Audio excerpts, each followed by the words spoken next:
Start recording. ওকে, চলুন তাহলে বোঝাতে পারলাম কি করব। আজকে কিছু কোড আমি করব, কিছু কোড আপনাদের দেবো, সেটাই কিন্তু আপনাদেরও করতে হবে। তো আগের দিন কারা কারা কোডটা সাবমিট করে দিয়েছিলেন একটুখানি হ্যান্ড রেজ করুন দেখি। মানে ইনলাইন সিএসএস এর প্রজেক্ট কারা কারা সাবমিট করেছিলেন একটুখানি আমাকে হ্যান্ড রেজ করে বলে দিন। আশা করি মোস্ট অফ দ্য যারা ছিলেন, যারা জানতেন, সেগুলো তারা করেই দিয়েছিলেন।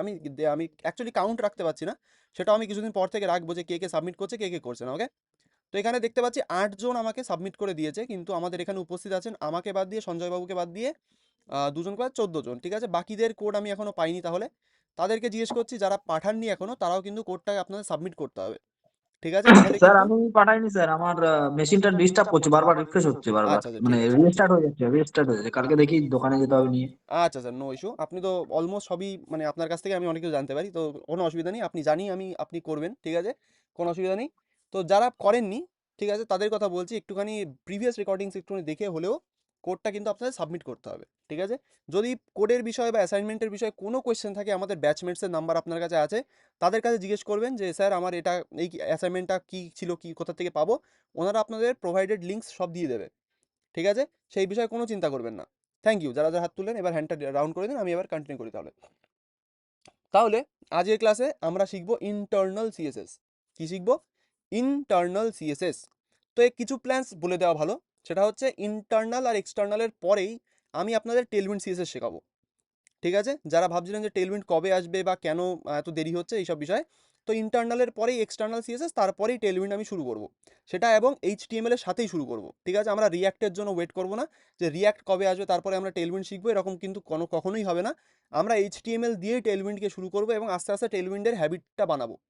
ঠিক আছে, যাতে আমরা রিয়াক্টে গিয়ে যেন হ্যাবিটটা আমাদের ধরা থাকে এবং সেখান থেকে যেন আমরা ভালো আউটপুট পাই। বলতে পারলাম, সেটাই কিন্তু আমাদের আস্তে আস্তে কোর্স কারিকুলাম হতে চলেছে। ফার্স্ট অফ অল তাহলে আমাদের ইন্টারনাল সিএসএস এর টপিক আমরা একটুখানি পড়ে নেব। বেশি কিছু পড়বো না, কারণ আমি পড়ায় বিশ্বাস করি না। আমি অ্যাকচুয়ালি প্র্যাকটিক্যালিটি বেশি বিশ্বাস করি অ্যাকচুয়ালি। ঠিক আছে, সেটাই আমরা করবো। জাস্ট সেকেন্ড, আমি এখান থেকে আমাদের পুরনো যে বেসিক ক্লাসে যে ইন্টারনাল সিএসএস এর টপিকটা ছিল সেটাকে ওপেন করব। জাস্ট সেকেন্ড, এখান থেকে ইন্টারনাল সিএসএস আমাদের ছিল হয়তো কোনো একটা, এখানেই হয়তো থাকবে। কোথায় গেল কোথায় গেল? ইন্টারনাল সিএসএস, ইনলাইন সিএসএস, এটা আমাদের হয়ে গেছিলো। ওকে, আশা করি এখানে কোনো কোয়েশ্চেন নেই, কারণ আমরা একটা প্রজেক্ট বানিয়েছি এখানে। ঠিক আছে, এবার আমাদের আসছে ইন্টারনাল সিএসএস। ইন্টারনাল সিএসএস বলতে কি বুঝি, সবাই রেডি থাকুন। ঠিক আছে, আমরা অনেকেই জানি, কিন্তু আরেকবার আমি জানাতে চাই, সেই কারণে আবার পড়ি। ইন্টারনাল সিএসএস মানে কি? এখানে দেখুন লেখা আছে, যে সিএসএস আমরা এইচটিএমএল ফাইলের ভেতর স্টাইল ট্যাগ দিয়ে লিখি। এটা কিন্তু স্টাইল ট্যাগ। কেন এটাকে ট্যাগ বলছি, কে আমাকে বলতে পারবেন এটাকে আমরা কেন ট্যাগ বলে চিনতে পারছি? বলুন, কে বলবেন আমাকে, এটাকে আমরা স্টাইল ট্যাগ কেন বলছি?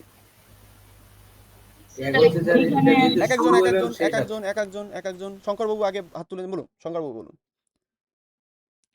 এর মধ্যে আমরা অ্যাট্রিবিউট ইউজ করতে পারি এবং এখানে তো শুরু এবং শেষ আছে। ঠিক আছে, খুব অনেকটাই বললেন। ঠিক আছে, এর একটা শুরু এবং শেষ আছে। ওকে, সাবেরা ম্যাম বলুন, এবার আপনি বললেন তারপর। হ্যালো, সাবেরা ম্যাম আছেন? হ্যাঁ স্যার, বলছিলাম যে ওইখানে অ্যাঙ্গুলার ব্র্যাকেট আছে, আর ওকে, এখানে আমরা অ্যাট্রিবিউট ব্যবহার করতে পারি এবং সেটা অনেকগুলো ট্যাগকে কন্টেইনও করতে পারে, তার জন্য ওকে, এটাকে ট্যাগ বলছি। ঠিক আছে। তো এটাকে স্টাইল ট্যাগ বলছি এই কারণে। ওকে, আপনার কথাটা মানলাম। তারপরে আমাদের সুপ্রকাশ বাবু বলছিলেন, বলুন। বলে দিল, আমি বলতে চাইছিলাম, ওটা বলে দিল তো স্যার। স্যার আচ্ছা ওটা হেড ট্যাগের মধ্যে আছে স্যার। আচ্ছা, হেড ট্যাগের মধ্যে আছে মানে আপনাদের আইডিয়া ক্লিয়ার এটাকে কেন একটা ট্যাগ বলছি, তাই তো? হ্যাঁ, হেড ট্যাগের মধ্যে বলুন, রাহুল দেব বাবু আরেকবার বলুন। স্যার হেড ট্যাগের মধ্যে আছে, মানে ব্রাউজারের মধ্যে লিখছি, আমি আলাদা করে কোনো পেজ এক্সটেনশন করছি না। ওকে, আর কে কে বলতে চান হ্যান্ড রেজ করুন আর একবার। কে কে বলতে চান এই বিষয়ে, এটাকে ট্যাগ আমরা কেন বলি? ঠিক আছে, সবাই তাহলে বলে দিয়েছেন বলে হয়তো কেউ বলতে যাচ্ছে না। ঠিক আছে, ওকে, আমি বলি। তো এখানে আমরা এটাকে স্টাইল ট্যাগ কেন বলছি, কারণ এটা শুরু দেখুন একটা লেস দ্যান চিহ্ন দিয়ে। ঠিক আছে, এবং এটার মধ্যে কিছু একটা লেখা আছে, তারপর একটা গ্রেটার দেন, এটা গ্রেটার দ্যান চিহ্ন দিয়ে এটাকে শেষ করে দেওয়া হয়েছে। তো এইটুকু দেখেই আমরা বুঝতে পারি এটা কোনো অ্যাট্রিবিউট না, এটা একটা ট্যাগ। ঠিক আছে, তারপরেও দেখুন এটা একটা এন্ডিং ট্যাগ আছে, এটাকে বলা হয় একটা স্টার্টিং ট্যাগ, এটাকে বলা হয় একটা এন্ডিং ট্যাগ। আই হোপ আপনারা এটা জানেন। ঠিক আছে, তো এটাই হচ্ছে একটা স্টাইল ট্যাগ। এই স্টাইল ট্যাগ ব্যবহার করে আমরা যে সিএসএস লিখি সেটাকে আমরা বলি ইন্টারনাল সিএসএস। সেটাকে কোথায় লিখি? সেটাকে আমরা লিখি এইচটিএমএল ফাইলের ভেতরেই। অর্থাৎ আমাদের কোনো এক্সট্রা সিএসএস ফাইল মেনটেন করতে হয় না, আমরা জাস্ট এইচটিএমএল ফাইলের ভেতরে স্টাইল ট্যাগের সাহায্যে আমাদের সিএসএসটাকে লিখে থাকি। Sounds clear? ঠিক আছে, তাহলে এই স্টাইল ট্যাগটাকে আমরা ইউজ করি কোথায়? দেখুন এখানেও একটা সিম্পল এক্সাম্পল দেওয়া আছে। স্টাইল ট্যাগটাকে আমরা মেনলি ইউজ করি আমাদের হেড ট্যাগের মধ্যে। এই যে আমাদের হেড ট্যাগ সবাই আমরা চিনি, আমাদের পুরনো ওল্ড হেড ট্যাগ, এই হেড ট্যাগের মধ্যে দেখুন টাইটেলের পরে আমরা স্টাইল ট্যাগ বলে একটা ট্যাগ লিখেছি, তার মধ্যে আমাদের কিছু বলতে পারেন যে একটা প্রপার্টি আছে, এটাকে বলা হয় সিএসএস এর প্রপার্টিজ। ঠিক আছে, তো সেটাকে আমরা আস্তে আস্তে বুঝবো কোন প্রপার্টির কি কাজ, সবকিছু আমরা জানবো। বাট এইটুকু আমরা চিনে রাখি যে স্টাইল ট্যাগের মধ্যেই আমাদের সিএসএসটাকে লেখা হয়েছে। বলতে পারলাম? তো এই স্টাইল ট্যাগের মধ্যে যে সিএসএসটাকে লেখা হয়েছে, এখানে কিছু ডিফারেন্ট জিনিস আপনারা কি নোটিস করছেন? মানে আমরা ইনলাইন সিএসএস এর ক্ষেত্রে দেখুন, আমরা কিন্তু কোনো রকমের সিলেক্টার ইউজ করিনি, আমরা যে সিএসএসটাকে যে ট্যাগে দরকার সেইখানে স্টাইল অ্যাট্রিবিউট দিয়ে সেটাকে লিখে দিয়েছিলাম। তাই তো? হ্যান্ড রেজ করুন যদি এটা হয়ে থাকে। তাই তো? আমি ঠিক বলছি কি ভুল বলছি? একটু হ্যান্ড রেজ করে আমাকে বুঝিয়ে দিন যে হ্যাঁ স্যার আপনি ঠিক বলছেন। ঠিক, মানে আমরা জাস্ট স্টাইল অ্যাট্রিবিউটের সাহায্যে ইনলাইন সিএসএস লিখে থাকি এক কথায়। ঠিক আছে, এখানে আমাদের কোনো সিলেক্টরের ব্যাপার আসে না। কিন্তু অন দি আদার হ্যান্ড আমাদের যখন ইন্টারনাল সিএসএস লিখছি, এখানে দেখুন একটা নতুন জিনিস আপনারা নোটিস করবেন। সেটা কি? সেটা হচ্ছে H1 লিখে আমাদের একটা কার্লি ব্রেস আছে, অর্থাৎ এটাকে বলা হয় একটা সেকেন্ড ব্র্যাকেট। কোডের ভাষায়, ফ্যান্সি ভাষায় বলা হয় এটাকে একটা কার্লি ব্রেস। কি বলা হয়? Curly brace.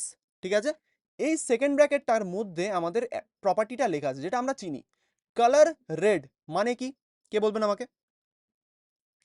কালার রেড এই কথাটার মানে কালার, ফন্ট কালারটা রেড হবে। ঠিক, তাহলে আমাদের টেক্সটের কালারটাকে আমাদের রেড করে দিচ্ছি এই প্রপার্টির মাধ্যমে। অলরাইট, তো এখানে H1 এটা কি? এই H1টা হচ্ছে আমাদের সিলেক্টর। সিলেক্টর কি, কি করে কাজ করে, সব কিছু বৃত্তান্ত কিন্তু আমাদের পরবর্তী সব কিছুর মধ্যে আছে। দেখিন কোথায় আছে আমাদের, হয়তো সিলেক্টরের ব্যাপার কোথাও না কোথাও তো আমি পড়িয়েছিলাম, এই যে সিলেক্টর। ঠিক আছে, অর্থাৎ এই সব জিনিসপত্র আপনারা শিখবেন, ডোন্ট ওয়ারি। ঠিক আছে, তো এই সিলেক্টর যখন আমরা শিখবো তার আগে আমাদের ছোট ছোট সিলেক্টর একটু জেনে রাখি যে কোন সিলেক্টর দিয়ে কি কাজ হয়।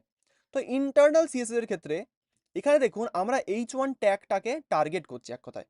এখানে H1 ট্যাগটায় লেখা আছে কি, হে নাইস মিটিং ইউ চ্যাম্প। ঠিক আছে, এই হে নাইস মিটিং ইউ চ্যাম্প এটা হচ্ছে H1 ট্যাগের মধ্যে একটা কন্টেন্ট। আমি যদি এই H1 ট্যাগটাকে রেড কালারে করতে চাই, কনভার্ট করতে চাই, তাহলে আমরা H1 সিলেক্টর ইউজ করে আমরা এখানে কালারটাকে রেড করে দেবো। তো এটাকে শুনলাম, আমরা দেখলাম, এবার আমরা এটাকে প্র্যাকটিক্যালি কিভাবে করবো একটু দেখি। তো সিম্পল, ফার্স্টে আমরা শুধুমাত্র এই ট্যাগের নাম দিয়েই সিলেক্টর ইউজ করব। আমরা কোনো রকম ক্লাস, কোনো রকম আইডি সিলেক্টর ইউজ করব না। আজকের যে প্রজেক্টটা আছে সেটাতেও কোনো রকম এক্সট্রা সিলেক্টর ইউজ করা হয়নি, সেখানে জাস্ট এলিমেন্ট সিলেক্টর, অর্থাৎ এই যে ট্যাগ সিলেক্টর আপনি দেখতে পাচ্ছেন, এলিমেন্ট সিলেক্টর বলে এটাকে, অর্থাৎ যে ট্যাগকে আমরা সিলেক্ট করতে চাই সেটার নাম, সেটাকেই বলা হয় একটা এলিমেন্ট সিলেক্টর। তো পুরো প্রজেক্টে এই এলিমেন্ট সিলেক্টরেরই ইউজ করা হয়েছে, সেইভাবেই আমি প্রজেক্টটা মানে আমি লিখেছি, বানিয়েছি। এবার এই যে এলিমেন্ট সিলেক্টর আমরা লিখলাম, এটাকে পরে আমরা কিভাবে আরো কাস্টমাইজ করবো সেসব জিনিসপত্র আজকে আমরা দেখবো। ঠিক আছে, চলুন তাহলে শুরু করা যাক। ফার্স্ট অফ অল তাহলে আমি কি করি, আমি ভিজুয়াল স্টুডিও কোডটাকে ওপেন করে নিই। এখানে আমি ওপেন করলাম, জাস্ট সেকেন্ড। ওপেন করার পরে আপনাদের ফোল্ডারটাকে একবার ওপেন করি, কোথায় আছে আমাদের ফোল্ডার, ডকুমেন্টস, ওয়েবডেভ 2। আজকে হচ্ছে আমাদের কত তারিখ? এটা হচ্ছে আমাদের সেই ফোল্ডারটা যেটা আমি বানিয়েছিলাম, এক সেকেন্ড, এটা হচ্ছে আপনাদের অ্যাসাইনমেন্টের ফোল্ডার। আজকে কত তারিখ? ফেব্রুয়ারি 5 2025। ওকে, তো এটা হচ্ছে আপনাদের আজকের ফোল্ডার, মানে যেটার মধ্যে আমার অ্যাসাইনমেন্ট রয়েছে। অলরাইট, তো এটাকেই আমি এক কাজ করে ডুপ্লিকেট করে নিই, এটাকেই আমি ডুপ্লিকেট করে এটাতেই কাজ করব আজকে। তো রিনেম, উপস সরি ভুল করে চাপ পড়ে গেছে আমার, ডোন্ট ওয়ারি। ডুপ্লিকেট, রিনেম, তো এটা হচ্ছে আমার কি করা যায়, এটার নাম কি দেওয়া যায়? আচ্ছা এক কাজ করি, এটার নাম দিয়ে দিই অ্যাসাইনমেন্ট। একটুখানি হোল্ড করুন, আমি একটুখানি রিফ্যাক্টর করছি আমার এটাকে। তাহলে এটাকে আমি জাস্ট, হ্যাঁ এটাকেই ওপেন করি। ওকে, ওপেন। এখানে আমাদের টোটাল যত অ্যাসাইনমেন্ট আছে সবের মধ্যে আমার অ্যাভেলেবেল, দেখুন এটাকেই পুরো কিন্তু আমি করে রেখেছি অলরেডি। ঠিক আছে, অ্যাসাইনমেন্টটা কি কি করবো সব কিছু আমি আজকেই বলবো, এটাকে আজ একসাথে বসেই করবো, ডোন্ট ওয়ারি। ঠিক আছে, তো আমি একবার একটা নিয়ে নিই আমাদের এটা ছোট ছোট টপিক আজকে বোঝাবো, বোঝানোর পরে আমরা টোটালি প্রজেক্টে চলে যাবো যে কীভাবে আমরা ইন্টারনাল সিএসএস ইউজ করে একটা সুন্দর প্রজেক্ট বানাবো। ঠিক আছে, তো এটার নাম দিয়ে দিই ফেব্রুয়ারি, আজকে হচ্ছে 5 তারিখ, হু করে আবার এগোচ্ছে আমাদের সালটা 2025। অলরাইট, তাহলে এখানে বডিতে ধরুন H1 ট্যাগ আমি একটা নেব, কারণ আমাদের সেটাই দরকার, হ্যালো ওয়ার্ল্ড লিখে রাখি। গো লাইভ করে দেবো, গো লাইভ হোক, হয়ে গেছে। তো চলুন এটাকে এবার ওপেন করে দিই, জাস্ট এ সেকেন্ড। কেউ কি কিছু বললেন? এনিবডি? না কেউ জয়েন করলেন? এক সেকেন্ড দেখি। আচ্ছা ঠিক আছে। তাহলে এখানে আমাদের দুটো ফোল্ডার মানে সরি আমাদের আউটপুট আর আমাদের কোড চলে এসছে। এবার আমরা কি করব দেখি। ও এক সেকেন্ড। ওকে ঠিক আছে। তাহলে ইন্টারনাল সিএসএস ইউজ করতে গেলে আমাদের প্রথমে কি লাগবে? কেউ কি আমাকে বলতে পারেন এখানে প্রথমে আমাদের কি লাগতে পারে ইন্টারনাল সিএসএস ইউজ করার জন্য? কে বলবেন আমাকে? Style style tag. ট্যাগটা হেডের স্টাইল মধ্যে ট্যাগ লাগবে। ঠিক আছে, স্টাইল ট্যাগ অর্থাৎ যেটাকে আমরা কোথায় দেখলাম?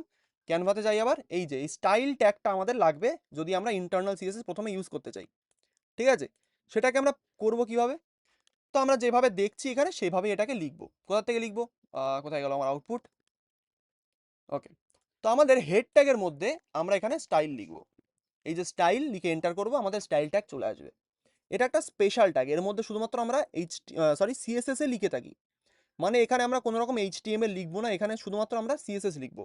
তাহলেই আমাদের সবকিছু ঠিকঠাকভাবে কাজ করবে। স্টাইল ট্যাগের মধ্যে কোনো রকমের কন্টেন্ট, কোনো রকমের ইমেজ ফিমেজ কিছু থাকে না, এখানে শুধুমাত্র আমরা সিএসএস লিখি। ঠিক আছে, তাহলে আমাদের প্রথম টপিক কি ছিল? আমরা প্রথমে কি করব বলেছিলাম, এই টেক্সটটাকে রেড কালারে করব। তাহলে এই স্টাইল ট্যাগের মধ্যে আমরা কি লিখবো? কালার, সরি কোথায় গেল আমাদের, আমার আগে তো সিলেক্ট করতে হবে। তো সিলেক্ট আমি করতে ভুলে গেছি, আমি এখানে লিখবো কি H1। H1টা কেন লিখছি? এই H1টা লেখার মানে হচ্ছে আমি এই H1 বডির মধ্যে যে আমাদের অ্যাকচুয়ালি H1 ট্যাগটা আছে সেটাকে আমি টার্গেট করছি, অর্থাৎ তাকে ডাকছি এক কথায়। তো আমি H1 লিখলাম, এটার মানে H1 ট্যাগ তুমি এদিকে আয়, মানে তুই এদিকে আয়, এসে তুই নিজের কালারটাকে চেঞ্জ করে রেড করে নে। তো আমি H1 লেখার পরে এখানে এবার কি দেব? কে বলবেন আমাকে? H1 এর পরে আমাদের কি লিখতে হবে? সিএসএস সেকেন্ড লিখতে হবে second bracket. Curly brace curly brace অথবা সেকেন্ড ব্র্যাকেট, মানে কিবোর্ডে আপনাদের সেকেন্ড ব্র্যাকেট থাকে, সেই সেকেন্ড ব্র্যাকেটটাকে নেওয়ার পরে সেটাকে এইভাবে ওপেন করে নেবেন, এই যে। ঠিক আছে, নিলাম। এবার এর মধ্যে আমাদের প্রপার্টি লিখতে হবে। প্রপার্টির নাম কি? কালার। মানে আমরা একটা টেক্সটের কালারকে চেঞ্জ করে লাল কালার করতে যাচ্ছি। লাল কালার ম্যাটার করে না, আপনি যে কোনো কালার করুন, ডাজন্ট ম্যাটার। ঠিক আছে, আমি এখানে কি করব? রেড সেভ করব। দেখুন এটা লাল কালার হয়ে গেছে। এটাই ছিল সিম্পল একটা সিলেক্টর, এটাকে বলা হয় একটা এলিমেন্ট সিলেক্টর, এটাকে মনে রাখবেন, পরে আমরা সেগুলো দেখবো, ডোন্ট ওয়ারি। তো এই এলিমেন্ট সিলেক্টরটা ইউজ করে আমরা আমাদের এই H1 ট্যাগটাকে রেড কালারে করে দিলাম।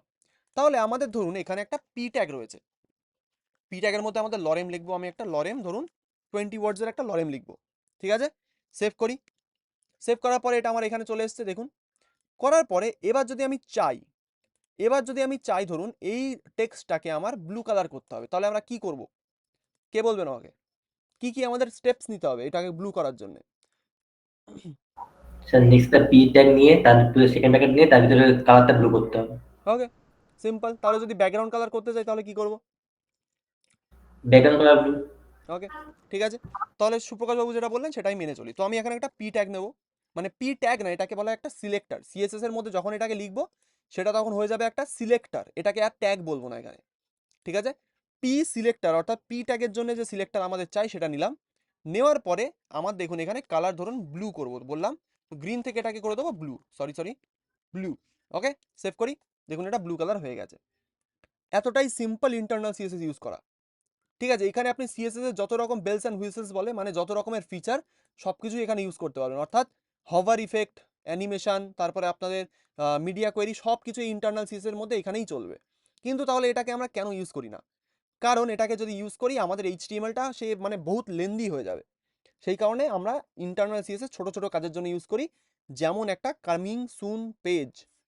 যেমন কি বললাম, একটা কামিং সুন পেজ কিভাবে বানাবো সেটাকে বানানোর জন্য আমাদের যেতে হবে রিওয়ার্কালে, মানে আমাদের যে good old note taking app যেটা আমি ইউজ করি সেখানে যাব, গিয়ে আপনাদের জন্য একটা সুন্দর প্রজেক্ট আবার লিখেছি আমি সেখানে, সেটা আবার ওপেন করব। কোথায় গেল আমাদের ইন্টারনাল সিএসএস? ওকে, এই যে এটা হচ্ছে আমাদের ইন্টারনাল সিএসএস এর অ্যাসাইনমেন্ট এক কথায়।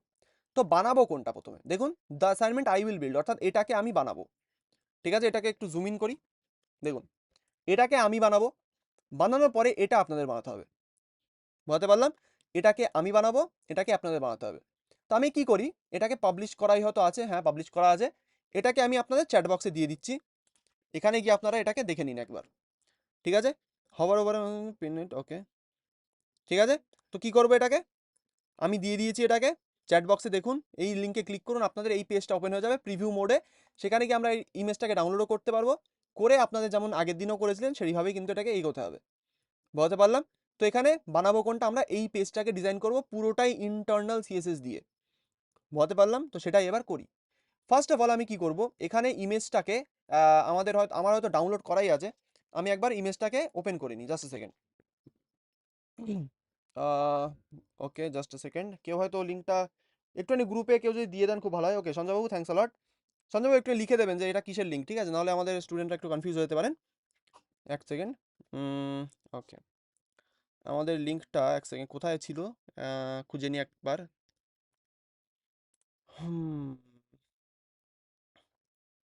আচ্ছা ঠিক আছে, আমার তো অলরেডি বানানো আছে, এটা আমি প্রিভিউটাকেই ওপেন করি, তাহলে ভালো হবে বুঝতে। ঠিক আছে, তো আমি কি করব, আমি এখান থেকে ভিজুয়াল স্টুডিও কোডের একটা নতুন উইন্ডো ওপেন করব, ভিএস কোডের একটা নতুন উইন্ডো। এক সেকেন্ড, আমাকে একটুখানি টাইম দিন, আমি একটা নতুন উইন্ডো ওপেন করি, নিউ উইন্ডো। এখান থেকে ওপেন করব একটা ফোল্ডার, ডকুমেন্টস ওয়েবডেভ 2, এটা হয়তো অ্যাসাইনমেন্টের ফোল্ডারটা, ইয়েস এটাই, দেখি। ওকে, পেয়ে গেছি। ঠিক আছে, আমি কি করি, এটাকে লাইভ সার্ভারে হোস্ট করে দিই একবার। 5501-এ চলে এসছে। ওকে, অলরাইট। আমি এটা তো আমাদের কোড করতে হবে, এক সেকেন্ড, এটাই আমি কোড করব, এটা আমাদের এই পাশে থাক, আর এই পেজটাকে আমি এখানে নিয়ে আসি। ঠিক আছে, এটা বানাবো আমি আপনাদের সাথে, বুঝতে পারলাম? কি করব এখানে, কি টপিক এখানে কভার করব আগে থেকে বলে দিই। প্রথম জিনিসটাতেই আমাদের আছে একটা ফ্লেক্স বক্সের টপিক, প্রথম লাইনেই, অর্থাৎ যে হেডারটা আমরা দেখতে পাচ্ছি এখানেই কিন্তু আমাদের প্রপারলি একটা ফ্লেক্স বক্স ইউজ করেছি আমি। ঠিক আছে, এখানে ফ্লেক্স বক্স ছাড়াও এটা করা যেত, কিন্তু ফ্লেক্স বক্সটাকে কেন এখানে ঢোকাচ্ছি জোর করে, কারণ আমাদের ফ্লেক্স বক্স জানতে হবে। হালকা হালকা যদি আমরা আস্তে আস্তে আমাদের ফ্লেক্স বক্সটাকে মানে বলতে পারেন যে যদি শিখতে থাকি, তাহলে পরবর্তীতে গিয়ে আমাদের আর প্রবলেম হবে না, বুঝতে পারলাম? কি করতে হবে, তো এখানে আমরা ফ্লেক্স বক্সটা ইউজ করব প্রথমে, তারপরে আমাদের রয়েছে কি, উই আর অলমোস্ট হিয়ার, মানে এটা একটা কামিং সুন পেজ। কেন আমরা ইন্টারনাল সিএসএস ইউজ করে কামিং সুন পেজ বানাচ্ছি সেটা একবার জেনে রাখুন। আমরা ইনলাইন সিএসএস দিয়ে মানে ইমেলের টেমপ্লেট বানিয়েছিলাম, মনে পড়ে? হ্যাঁ কিনা একটু শুনি, আগের দিনের ক্লাসে হয়েছে। ইনলাইন সিএসএস দিয়ে আমরা বানিয়েছিলাম কি, একটা ইমেলের টেমপ্লেট, সবার মনে থাকলে একটু হ্যান্ড রেজ করবেন। ঠিক আছে, এখানে আমরা ইন্টারনাল সিএসএস ইউজ করে ছোট এই জিনিসটা কেন বানাচ্ছি, আমি তো এই কথাটাও বললাম যে ইন্টারনাল সিএসএস এর মধ্যে সিএসএস এর সমস্ত ফিচার অ্যাভেলেবেল আছে। মানে আমরা ইন্টারনাল সিএসএস এর মধ্যে সিএসএস দিয়ে হভার অ্যানিমেশন, তারপরে আমাদের নর্মাল অ্যানিমেশন, তারপরে আমাদের মিডিয়া কোয়েরি অর্থাৎ রেসপন্সিভনেস, সব কিছুই আমরা বানাতে পারি। তাহলে এত বড় একটা ফিচার দিয়ে আমরা ছোট একটা কামিং সুন পেজ কেন বানাচ্ছি স্যার, কেন বানাচ্ছি? কেউ কি আমাকে বলতে পারবেন কেন আমরা এটাকে ইউজ করে জাস্ট একটা কামিং সুন পেজ বানাচ্ছি? এটা দিয়ে তো আমরা একটা পোর্টফোলিও ওয়েবসাইটও ডিজাইন করতে পারতাম, কেন জাস্ট একটা কামিং সুন পেজ বানাচ্ছি? কার মনে আছে একটুখানি বলবেন আমাকে? স্যার কারণ এটার লেন্থটা অনেকটা বড় হয়ে যাবে যদি আমরা বড় কোনো ওয়েবসাইটের জন্য ইনলাইন সিএসএস ইউজ করি বা ইন্টারনাল সিএসএস ইউজ করি, কিন্তু ছোট প্রজেক্টের জন্য নতুন করে একটা ফাইল তৈরি করা এটার কোনো মানে হয় না। ঠিক, ঠিক আছে, তো এখানে ইন্টারনাল সিএসএস ইউজ করছি কারণ ইন্টারনাল সিএসএস এর মধ্যে কিন্তু সমস্ত কিছু এইচটিএমএল এই ফাইলের মধ্যেই আমাদের লিখতে হয়। তো আমরা যদি একটা বড় প্রজেক্টের জন্য ইন্টারনাল সিএসএস ইউজ করি, আমাদের সিএসএসই হবে ধরুন 1000 লাইনের, হতেই পারে 1000 লাইনের সিএসএস হেড ট্যাগের মধ্যে থাকবে, তারপরে গিয়ে আপনার বডি ট্যাগ শুরু হবে, সেখানে আপনার এইচটিএমএল থাকবে। এই কারণেই কিন্তু আমরা স্যার আগের দিনে ক্লাস করতে পারিনি, ওকে রেকর্ডিং দেখে নেবেন, দেবো, কোনো অসুবিধা নেই। এই কারণেই কিন্তু আমরা ইন্টারনাল সিএসএস নর্মালি ছোট ছোট প্রজেক্টের জন্য ইউজ করে থাকি, যেমন একটা এই কামিং সুন পেজ অথবা সার্ভার এরর পেজ, এই সমস্ত জিনিসের ক্ষেত্রে। তাহলে এটার সবথেকে বড় লাভ কি? সবথেকে বড় লাভ হচ্ছে আমাদের একটা এক্সট্রা ফাইল বানাতে হয় না, যেটা একটা এক্সটার্নাল সিএসএস এর ক্ষেত্রে বানাতে হয়, এবং যখন আমরা কোনো কামিং সুন পেজ বানাই সেখানে বেশি কিছু ডিজাইনিং থাকে না, সেখানে জাস্ট কিছু স্ট্যাটিক ডিজাইন থাকে যেটা আমাদের ওয়ান টাইমের জন্যই শো করতে হয়। সেই কারণে একটা আলাদা ফাইল ম্যানেজ করা, সেটাকে আবার সার্ভারে ডিপ্লয় করা, সেই হেক্টিক ব্যাপার থেকে আমাদের বাঁচায় এই ইন্টারনাল সিএসএস। ঠিক আছে, এখানে নর্মালি সিএসএস এর ফিচার তো সব পাই আমরা, তার উপরেও আমরা এটাকে খুবই ছোটোখাটোর মধ্যে আমাদের এইচটিএমএল ফাইলের মধ্যেই এটাকে জমিয়ে রাখতে পারি। সেই কারণেই বড় প্রজেক্টের জন্য আমরা ইন্টারনাল সিএসএস ইউজ করি না, এরকম ছোট ছোট স্ট্যাটিক ওয়ান পেজ অ্যাপ্লিকেশনের জন্য আমরা কিন্তু ইন্টারনাল সিএসএস ইউজ করতেই পারি। সেই কারণেই আমরা কামিং সুন পেজটাকে বানাবো, বানিয়ে তারপরে আমরা এক্সটার্নালি যখন যাব তখন আমাদের একটা সুন্দর প্রজেক্ট থাকবে, সেখানে আমরা সেটাকে ডিজাইন করব। ঠিক আছে, তাহলে আমরা কি করব? নো প্রবলেম, আচ্ছা ঠিক আছে, তাহলে আমরা কি করতে পারি, আমি এবার আপনাদের সাথে এই পেজটাকে ডিজাইন করি, চলুন। আমার এটা হোস্ট করা আছে আশা করি, দেখে নিই, হ্যাঁ এটা হোস্ট করা আছে। তাহলে আমি কি করি এখানে, যেটা আমার দেখতে সুবিধা হয়, এক সেকেন্ড, আমি এখানে এক কাজ করি, এটাকে প্রথমে আমার এখানে ওপেন করি। এটাকে এক সেকেন্ড, আমার যেহেতু দুটো স্ক্রিনে কাজ করছি আমি, সেই কারণে একটাকে আমার এখানে ওপেন করতেই হবে। করলাম, করার পরে এখানে এক সেকেন্ড, ওকে ঠিক আছে। ফার্স্ট অফ অল আমাদের প্রত্যেক ডিজাইনের ক্ষেত্রে প্রথমে কি করতে হয়, প্রথমে আমরা বলেছিলাম প্রত্যেক ডিজাইনের ক্ষেত্রে আমাদের কিন্তু প্রথমে স্ট্রাকচারটা তৈরি করতে হবে HTML দিয়ে, তারপরেই আমাদের প্রত্যেকটা স্টেপ এক এক করে এগোবো আমরা, সেইভাবেই আমরা কিন্তু পুরোটাকে ডিজাইন করব। তাহলে স্ট্রাকচারের প্রথম আমাদের কি লাগবে, স্ট্রাকচারের আমাদের প্রথম দেখুন আমাদের রয়েছে একটা হার্টের সিম্বল, তারপরে আমাদের একটা সিঙ্ক বলে একটা লেখা আছে। এখানে সিঙ্ক লেখাটা কেন আছে, কারণ এটা একটা কোম্পানির নাম, ঠিক আছে। এটাকে আমি এক জায়গা থেকে কপি করেছি, জাস্ট এখানে আপনি নিজের নামটাও রাখতে পারেন, কোনো অসুবিধা নেই। নিজের যদি কোনো ব্র্যান্ড থাকে সেটাকেও আপনি এখানে রাখতে পারেন, তাতেও কোনো অসুবিধা নেই। তাহলে আমাদের সবার প্রথম স্টেপ কি হবে, সবার প্রথম স্টেপ আমাদের কি হতে পারে, কে আমাকে বলবেন? একদম সবার প্রথম স্টেপ যেটা আমাদের একদম প্রথমে করতে হবে কি হতে পারে, কে বলবেন আমাকে? স্যার ব্যাকগ্রাউন্ডও করতে হবে তো, পিছনে এই যেটা কাজ। ওকে, ব্যাকগ্রাউন্ড আমরা করতে পারি। তারপরে আমাদের কি করতে হবে? তারপর আমাদের উপর থেকে আস্তে আস্তে নিচের দিকে নামতে হবে। একদম কারেক্ট। তাহলে শঙ্করবাবু যেটা বললেন, তাহলে সেটা সেইভাবেই আমরা করি। প্রথমে আমরা কি করবো, এই ব্যাকগ্রাউন্ড ইমেজটাকে একবার সেট করি। এখানেও আপনারা নতুন নতুন অনেক প্রপার্টি দেখতে পারবেন, ঠিক আছে। প্রথমে আমরা কি করব, ব্যাকগ্রাউন্ড ইমেজটাকে আমাদের ওয়েবসাইটে সেট করব, তারপরেই আমরা কিন্তু এক এক করে এগোবো। তাহলে আমরা ব্যাকগ্রাউন্ড ইমেজটাকে সেট করার জন্য এক কাজ করি, পুরোটাকে আগে রিমুভ করে দিই, আমি করে দিলাম। এখান থেকে এই স্টাইলটাকেও আমি রিমুভ করে দিচ্ছি, করে দিলাম। এবার ব্যাকগ্রাউন্ড ইমেজের জন্য অলরেডি আমার ইমেজ ফাইলটা অলরেডি দেওয়াই আছে, এটাকে আপনাদের দিয়ে দেবো আমি, ঠিক আছে। এই কোডটাও আপনারা পেয়ে যাবেন, এখানে ইমেজটা কিন্তু প্রথম থেকেই থাকবে, বলতে পারলাম। তাহলে এখানে ব্যাকগ্রাউন্ড ইমেজ, তার সাথে আইকন, যেটা আমাদের হার্টের আইকন রয়েছে, এই যে এই হার্টের আইকনটাও কিন্তু এখানে আমার করা আছে অলরেডি, ঠিক আছে। এরকম আইকন আপনিও পেতে পারেন, গুগলের ফন্টসের পেজেই আছে, সেগুলো আমি একবার দেখিয়ে দিই। আপনি যখন গুগল ফন্টসে যাবেন, fonts.google.com, আশা করি মনে আছে ওয়েবসাইটটার কথা, সেখানে গিয়ে দেখবেন ফন্টস তো আমরা পেতেই পারি, বিভিন্ন রকমের ফন্টস আমরা পাবো। তারপরেও দেখবেন এখানে আইকনসের একটা সেকশন আছে, এই আইকনসের সেকশনে এসে দেখবেন অনেক রকমের হাজারো আইকন আপনি এখানে পেয়ে যাবেন, প্রচুর আইকনস আছে এখানে। তো আমি এখান থেকে জাস্ট এই ফেভারিট আইকনটাকে তুললাম, তুলে এখান থেকে এসভিজি হিসেবে এটা ডাউনলোড করে নিয়েছি। এটাকে ডাউনলোড করলে আপনার ঠিক এই জিনিসটা দেখতে পারবেন, এটা একটা এসভিজি কোড, যেটা দিয়ে আমাদের এই জিনিসটাকে ডিজাইন করা হয়েছে, এই হার্টের সিম্বলটা আমাদের এসছে, ঠিক আছে, বুঝতে পেরেছি। এবার রাহুল দেববাবু একটুখানি আমাকে একটা কোয়েশ্চেন করেছিলেন যে স্যার আমরা এই যে সেম প্রজেক্টটাকে, যে কোনো প্রজেক্টকে আমরা কিভাবে ফোনে দেখতে পারবো, এইটাই তো কোয়েশ্চেন ছিল রাহুল দেববাবু। হ্যাঁ স্যার। মানে উনি জিজ্ঞেস করছিলেন যে আমরা যে প্রজেক্ট আমরা বানাচ্ছি সেটা ফোনে কেমন দেখতে লাগছে, সেটা আমরা কিভাবে করব। সিম্পল একটা কথা বলে দিই, আমাদের কম্পিউটারের ব্রাউজারের ভেতরে রেসপন্সিভ টুলস থাকে, মানে ফোনে কেমন লাগবে, ট্যাবলেটে কেমন লাগবে, তারপরে আমাদের আরও যে বড় পিসি আছে তাতে কেমন লাগবে, সব কিছুই কিন্তু আমরা করতে পারি, ঠিক আছে। তাহলে আমরা এখানে এটাকে কিভাবে করব, ফার্স্ট অফ অল যে কোনো একটা ওয়েবসাইটে যাবেন যেটা আপনারা ডিজাইন করছেন, সেখানে গিয়ে রাইট ক্লিক করবেন একবার, ঠিক আছে। করার পরে ইন্সপেক্টে যাবেন, আমরা জানি ইন্সপেক্টে যাওয়ার পরে একদম ওপরে দেখবেন একটা ল্যাপটপ আর একটা ফোনের চিহ্ন থাকবে, সরি এক সেকেন্ড, এই যে ল্যাপটপ আর ফোনের চিহ্ন, এটাই ক্লিক করবেন, আপনার পেজটা রেসপন্সিভ মোডে ওপেন হয়ে যাবে। রেসপন্সিভ মোডে ওপেন হলো, এখান থেকে আপনি এটাকে ছোট বড় করতে পারবেন, ঠিক আছে, যে ফোনে কেমন লাগবে সেসব জিনিসপত্র এখান থেকে করতে পারেন। কিন্তু যদি আপনার স্পেসিফিক ফোনের জন্যই দেখতে হয়, তাহলে সেটা করার জন্য কি করব, এখানে দেখুন ডিমেনশনস বলে একটা কথা লেখা আছে, ডাইমেনশনস আর ডিমেনশনস যা খুশি বলতে পারেন। এখানে রেসপন্সিভ কথাটা যে লেখা আছে, রেসপন্সিভে ক্লিক করলে আপনার এখানে অনেক রকম ফোনের মডেল চলে আসবে। এটা আমরা এখনো কেন দেখিনি, কারণ রেসপন্সিভ এখন আমরা পড়িনি, সেখানে গিয়েই দেখাতাম সব কিছু, ঠিক আছে। এখানে আপনি ফোনের মডেল সিলেক্ট করবেন, পিক্সেল 7 সিলেক্ট করলাম, ফোনে এরকম লাগবে দেখতে, ঠিক আছে, কারণ আমরা এখন রেসপন্সিভনেস পড়িনি, সেটা যখন পড়বো তখন আমাদের সব কিছু আমরা ঠিকঠাক করবো ফোনের জন্য, বুঝতে পারলাম রাহুল দেববাবু? এবার বুঝতে পেরেছেন কি করে করবেন? স্যার আমি এটা স্যার বলিনি স্যার। তাহলে স্যার এটা তো জানি। আচ্ছা, তারপরে আমি কি করবেন? স্যার যে কোডটা আমি করব না, হ্যাঁ, যে আমি কোডটা করব, সেই কোডটা যেমন আমি ব্রাউজারে চেক করছি, সেটা আমি লোকাল মানে হোস্ট, যেটা ফোনে মানে সিমুলেটর আমি রান করতে চাইছি এক ধরনের। তাহলে আপনাকে ওটা নেটওয়ার্কে হোস্ট করতে হবে, ওটাই আমি তখন বলেছিলাম। সেটা করার মানেও যা, এখানে এটা করছেন, এটার হ্যাঁ কোনো স্যার, মানে ওটা না। কিভাবে করব? ওটা করতে গেলে আপনাকে প্যাকেজ ইনস্টল করতে হবে, কারণ লোকাল হোস্ট মানে নর্মাল লাইভ সার্ভারে হয়তো ওটা হয় না, মানে যেটা আমরা গো লাইভ করছি রিয়াক্টে গেলে ওটা আপনি করতে পারবেন, কারণ রিয়াক্টে লোকাল হোস্টের বাইরেও নেটওয়ার্কে রাউটারে ওটাকে হোস্ট করা যায়।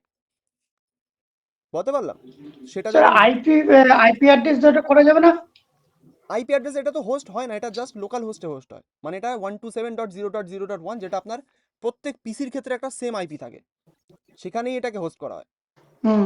ঠিক আছে, দেখুন এটা এখানেই হোস্ট করা না স্যার আমি ওটা বলছি না 127.0.0.1। স্যার, একই একই নেটওয়ার্কটাকে আমি স্যার দুটো মানে আপনার ফোনটাকে আর ল্যাপটপটাকে আমি একই নেটওয়ার্কে কানেক্ট হ্যাঁ, করে আমি সব ইন্টারনেটে বুঝতে কানেক্ট পারছি, করে আমি সব তারপর যদি বুঝতে পারছি স্যার। আইপি ওটাকে কিভাবে করতে হয়, ওটাকে করতে গেলে আপনাকে আলাদা করে প্যাকেজ ইনস্টল করতে হবে।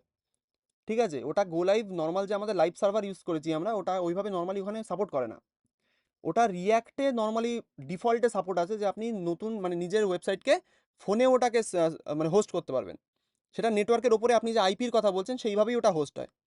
ঠিক আছে, কিন্তু লাইভ সার্ভার আমরা যে এক্সটেনশনটা ইউজ করছি সেটা আমাদের নর্মালি সেটা সাপোর্ট করে না। বলতে পারলাম? তার জন্য আপনি একটুখানি ইউটিউব এটা দেখতে পারেন। পরে বলুন বলুন। স্যার এটা পরে তাহলে স্যার দেখিয়ে দেবেন কিন্তু স্যার। হ্যাঁ, ওটা তো অবশ্যই দেখাবো, ওটা তো আমাদের রিয়াক্টের মধ্যে অবশ্যই রয়েছে। যখন রিয়েক্টে যখন প্রজেক্ট আসবে স্যার, রাহুল ওইখান থেকে আপনাকে পুরো ওখান থেকে ক্লিয়ারিটি পেয়ে হ্যাঁ, যাবেন, ঠিক ওখানে আছে? পুরোটাই আপনি পেয়ে যাবেন। হ্যাঁ। ঠিক আছে, ঠিক তো আছে স্যার। তাহলে আমরা কানেকশন হুম। কামিং সুনের পেজটা বানাতে এবার চলে যাই। তো যেটা বলছিলাম, এখান থেকে আপনারা এসভিজি অর্থাৎ যে কোনো আইকনস এখান থেকে পেয়ে যাবেন খুবই ইজিলি। জাস্ট যে কোনো একটা ক্লিক করুন, করে এসভিজি হিসেবে একটা ডাউনলোড করুন, করে আপনার কোডের ভিতরে এটাকে সেট করে দিন। মানে এটাকে কপি পেস্ট করা যাকে বলে। এবার এটাকে আমরা কোডের ভিতরে কিভাবে ইউজ করবো সেটারও উপায় আছে, সেটাও বলবো। ঠিক আছে, সিম্পল ইমেজ ট্যাগ দিয়ে আমরা এটাকে ইউজ করি। চলুন তাহলে আমরা প্রথমে কি করব, ব্যাকগ্রাউন্ড ইমেজটাকে সেট করি। ওকে, তো ব্যাকগ্রাউন্ড ইমেজটাকে আমরা কোন ট্যাগে সেট করলে আমাদের প্রত্যেকটা, বলতে পারেন যে প্রত্যেকটা উইন্ডোতে আমরা সেটাকে দেখতে পারবো। কোন ট্যাগে সেট করবো ব্যাকগ্রাউন্ড ইমেজটাকে, কে বলবেন? এই যে পিছনের ব্যাকগ্রাউন্ড ইমেজটা দেখতে পাচ্ছি, body body sir. Body tag, সবাই এগ্রি করি, হ্যান্ড রেজ করুন যদি এগ্রি করি। ওকে, ঠিক আছে, তাহলে আমরা বডি ট্যাগে আমাদের ব্যাকগ্রাউন্ড ইমেজটাকে সেট করব।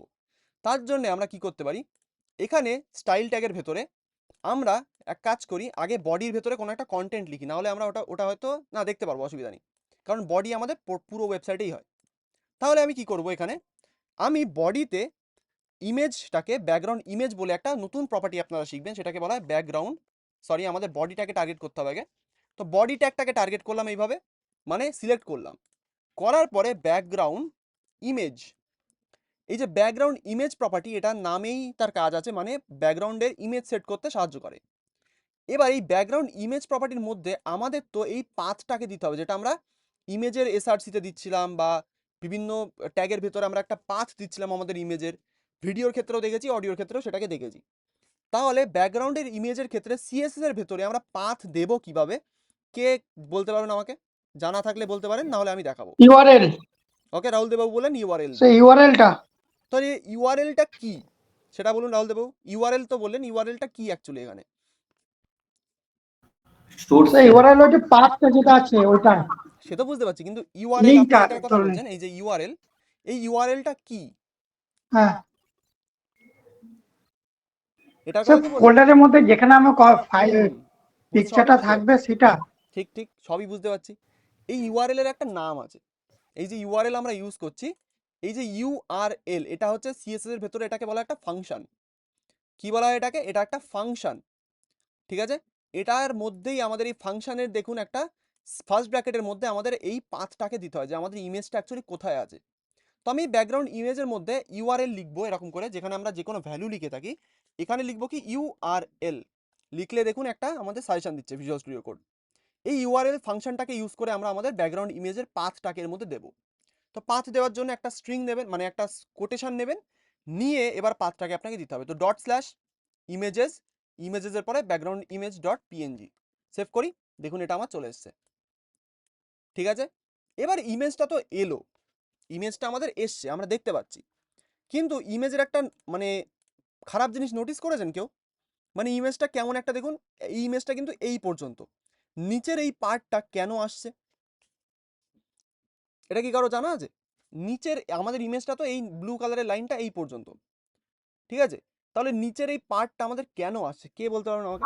হাইড উইথ সেট করা নেই জন্য। ওকে, হাইড স্যার সেট করা। ভ্যালুটা স্যার মনে আছে স্যার, প্রপার্টিটা মনে নেই স্যার, ভ্যালুটা মনে আছে, নো ঠিক আছে, নো রিপিট হবে কিন্তু স্যার প্রপার্টির হ্যাঁ নামটা মনে নেই। ঠিক আছে, খুব সুন্দর। একজন বললেন হাইট উইথ নেই, তো আমি যদি এখানে বডিটাকে একটা হাইট প্রোভাইড করি, হাইট আমাদের এবার নতুন একটা প্রপার্টি আপনারা শিখবেন, মানে নতুন একটা ভ্যালু শিখবেন। ভ্যালুটার নাম কি সেটা বলে রাখি, সেটাকে বলা হয় ভিএইচ। পিক্সেলস আমরা চিনি, পিএক্স মানে পিক্সেলস। এখানে নতুন একটা জিনিস আপনারা শিখবেন, সেটাকে বলা হয় একটা ভিএইচ। কি বলা হয় ওটাকে? একটা ভিএইচ। ভিএইচ এর ফুল ফর্ম কি বলবো? তো এখানে যদি 100 লিখে ভিএইচ লিখি এরকম করে, এই যে দেখুন ভিএইচ, ডিভিএইচ, এলভিএইচ, এসভিএইচ, 4 রকমের ভ্যালু আছে। আমরা জাস্ট এই ভিএইচটাকে ইউজ করবো। এই ভিএইচটা কিন্তু একটা ডাইনামিক বলতে পারেন ইউনিট। ডাইনামিক ইউনিট, এটা কিভাবে কাজ করে একটুখানি দেখাই। আমি কি করব, এখানে আমাদের এক্সক্যালিড্র, গুড ওল্ড এক্সক্যালিড্রতে যাব, আমাদের যেখানে আঁকাঝোঁকা করি আমরা। এখানে গিয়ে আমরা ভিএইচটাকে একটুখানি বোঝার চেষ্টা করি। ফার্স্ট অফ অল ভিএইচ কিভাবে কাজ করে একবার বলে দিই। আমাদের এটাকে ভাবুন একটা কম্পিউটারের ডিসপ্লে। এটা কি আমাদের একটা কম্পিউটারের ডিসপ্লে। যদি আমরা এই কম্পিউটারের ডিসপ্লের হাইট কত এবং তার চওড়া কত অর্থাৎ উইথ কত সেটা যদি আমাদের জানতে হয়, তাহলে আমাদের কি করতে হবে? হয় এর মডেল নাম্বার সার্চ করে আমাদের গুগলে চেক করতে হবে, না হলে এর ম্যানুয়ালটাকে পড়তে হবে যে এই ডিসপ্লের পিক্সেল ডেন্সিটি, এর হাইট কত, এর উইথ কত, সেটা আমাদের সেইভাবে জানতে হবে। তাহলে এর কি কোনো সিম্পল উপায় নেই সিএসএস এর মধ্যে যেটা দিয়ে আমরা ডাইনামিক্যালি আমাদের হাইটটাকে ওপর থেকে নিচে পর্যন্ত নর্মালি নিজেই সিএসএস ক্যালকুলেট করে বুঝে নেবে যে এই স্ক্রিনের হাইটটা আসলে কত? ঠিক আছে, এই স্ক্রিনের হাইটটা যে কত সেটা যদি কোনো রকমভাবে সিএসএস দিয়ে করা যেত তাহলে কতটা সুবিধা হতো ভাবুন। আমাদের বারবার গিয়ে প্রত্যেক স্ক্রিনের জন্য কত হাইট দরকার, কত উইথ দরকার, সেটা আমাদের ক্যালকুলেট করতে হতো না। তার জন্যই ইউজ করা হয় এই ভিএইচ বলে আমাদের প্রপার্টিটা। মানে এটাকে বলা একটা ইউনিট। যেমন আমরা পিক্সেলস পড়েছি, পিক্সেলস আশা করি জানা আছে সবার। সেই পিক্সেলসেরই মতো এটা হচ্ছে একটা নতুন ইউনিট আপনারা শিখবেন। এটাকে বলা হয় ভিউ পোর্ট হাইট। ভিএইচ কথার অর্থ হচ্ছে ইকুয়াল টু দিয়ে লিখবো ভিউ পোর্ট হাইট। এই ভিউ পোর্ট হাইটের কাজ হলো, এখানে নামের মধ্যেই কাজ আছে ভিউ পোর্ট। ভিউ পোর্টের মানে হলো আমাদের কম্পিউটারের ডিসপ্লে অথবা ফোনের ডিসপ্লে অথবা ট্যাবলেটের ডিসপ্লে। এই যে ভিউ পোর্ট লেখা আছে, এই ভিউ পোর্টের মানেই হলো আমাদের যে কোনো ডিসপ্লের কতটা হাইট সেটা অটোমেটিক্যালি আমাদের এই ভিএইচ ইউনিট যদি আমরা ইউজ করি সেটা অটোমেটিক্যালি ডিটেক্ট করে নেবে। এতটাই ইজি। তো এই ভিএইচ যখন আমরা ইউজ করব, আমরা যে কোনো ডিসপ্লের হাইটটাকে নর্মালি সিএসএস বুঝে নিয়ে সেইভাবেই হাইটটাকে সেট করে দেবে। দেখি করে কিনা। তো আমরা বুঝলাম কি ভিএইচ আমাদের ইউজ করতে হবে। ওকে, তো আমরা এখানে দেখুন কেমন একদম অখাদ্য মতো আসছে, প্রত্যেকটা ইমেজ আমাদের রিপিট হচ্ছে। ঠিক আছে, তাহলে আমরা একজন বললেন যে স্যার ভিএইচ মানে আমাদের হাইটটাকে সেট করে দেখুন। আমি হাইটটা সেট করলাম 100 ভিএইচ। এখানে 100 ভিএইচ মানে হলো 100% আমাদের ভিউ পোর্ট, মানে পুরো আমাদের স্ক্রিনের যে অতটা হাইট হবে সেটাই হচ্ছে এই 100 ভিএইচ এর মানে। এখানে 90 ভিএইচ, 90 মানে যে কোনো ভিএইচ প্রপার্টি 0 থেকে 100 পর্যন্ত আপনি ইউজ করতে পারবেন। ঠিক আছে, এর উপরেও প্রপার্টি হয়, অসুবিধা নেই, মানে 110, 120 আপনি ইউজ করতে পারেন। কিন্তু আমি এখানে নর্মালি 100 লিখলাম কেন? আমাদের প্রথম স্ক্রিন যেটা আছে অর্থাৎ এখান থেকে লাস্ট অবধি এইটুকুর হাইটটাকে আমি বলতে পারেন যে রেফার করছি। তো আমি যদি এটাকে সেভ করি, দেখুন আমাদের এটা সেভ করার পরেও কিন্তু কোনো চেঞ্জেস আসেনি। কেন আসেনি? কারণ আমরা স্ক্রিনের হাইটটাকে সেট করেছি, খুব সুন্দর, সুপ্রকাশবাবুকে বলছি, আমরা স্ক্রিনের হাইটটাকে সেট করেছি, করার পরেও আমাদের কিন্তু আমাদের এই প্রপার্টিটা মানে আমাদের ইমেজটা কিন্তু রিপিট হচ্ছে। দেখুন এটা কিন্তু আমাদের ইমেজটা রিপিট হচ্ছে বারবার বারবার। কেন হচ্ছে? কারণ ইমেজটা কিন্তু পুরো স্ক্রিনের উইথ জুড়ে নেই। মানে আমাদের ইমেজের যে অ্যাকচুয়াল রেজুলেশন সেটা কিন্তু আমাদের পুরো ডিসপ্লে রেজুলেশনের সাথে মিল খাচ্ছে না। অর্থাৎ ইমেজটা এক কথায় ছোট আমাদের ডিসপ্লে থেকে, তাই নয় কি? হ্যান্ড রেজ করুন যদি তাই হয়। সত্যি কি মিথ্যে একটু বলুন আমাকে। আমাদের কিন্তু ডিসপ্লের যতটা উইথ অর্থাৎ ডিসপ্লে যতটা চওড়া তার থেকে কিন্তু আমাদের ইমেজটা ছোট এক কথায়। সেই কারণে সিএসএস এতটাই স্মার্ট, সে পুরো ডিসপ্লেটাকে কভার করার জন্য একটা ইমেজকেই বারবার রিপিট করে। তাহলে এই রিপিটেশনটাকে আমরা আটকাতে পারি কিভাবে? তার জন্য আমাদের নতুন একটা প্রপার্টি আপনারা জানবেন, তার নাম হচ্ছে ব্যাকগ্রাউন্ড রিপিট। সেটাকে আমরা ইউজ করব। তো আমরা কি করব? ব্যাকগ্রাউন্ড কোথায় আছে? রিপিট। দেখুন ব্যাকগ্রাউন্ড রিপিট বলে একটা প্রপার্টি আছে। ব্যাকগ্রাউন্ড রিপিট আমাদের দিতে হবে নো রিপিট, মানে আমরা চাই আমাদের ব্যাকগ্রাউন্ডটা রিপিট না হোক, যেটা আমাদের কিন্তু প্রবলেমেটিক একটা বিষয়। মানে আমাদের ব্যাকগ্রাউন্ডটা রিপিট হচ্ছে। যখন আমি এটাকে ইউজ করলাম, এবার যদি আমি এটাকে সেভ করি, দেখুন আমাদের নিচের থেকে সাদা হয়ে গেছে, মানে আমাদের ব্যাকগ্রাউন্ডটা রিপিট হচ্ছে না, আমাদের জাস্ট যেটুকু ব্যাকগ্রাউন্ড সেটাই কিন্তু আমার এখানে এসছে। কিন্তু এটা কি কোনোভাবে দেখতে ভালো লাগছে? হ্যাঁ কি না একটুখানি বলুন আমাকে। কোনো রকমভাবে কি এটা আমাদের কাজে দেবে? কোনো রকমভাবে এটা কি দেখতে আমার ভালো লাগছে? না স্যার। লাগছে না। তাহলে লাগবে কি করে? আমাদের তো পুরো ব্যাকগ্রাউন্ডটাকে এরকম রাখতে হবে, তাই নয় কি? আমাদের ব্যাকগ্রাউন্ডটাকে তো পুরো স্ক্রিনের উইথ আর হাইট জুড়ে রাখতে হবে, আর পুরো ব্যাকগ্রাউন্ডটা আমাদের স্ক্রিনটাকে জুড়ে থাকবে এক কথায়। তাহলে সেটাকে আমরা কিভাবে করব? তার জন্যও আমাদের নতুন কিছু প্রপার্টি জানতে হবে, তার নাম হচ্ছে আমাদের ব্যাকগ্রাউন্ড সাইজ। নাম কি আমাদের? Background size.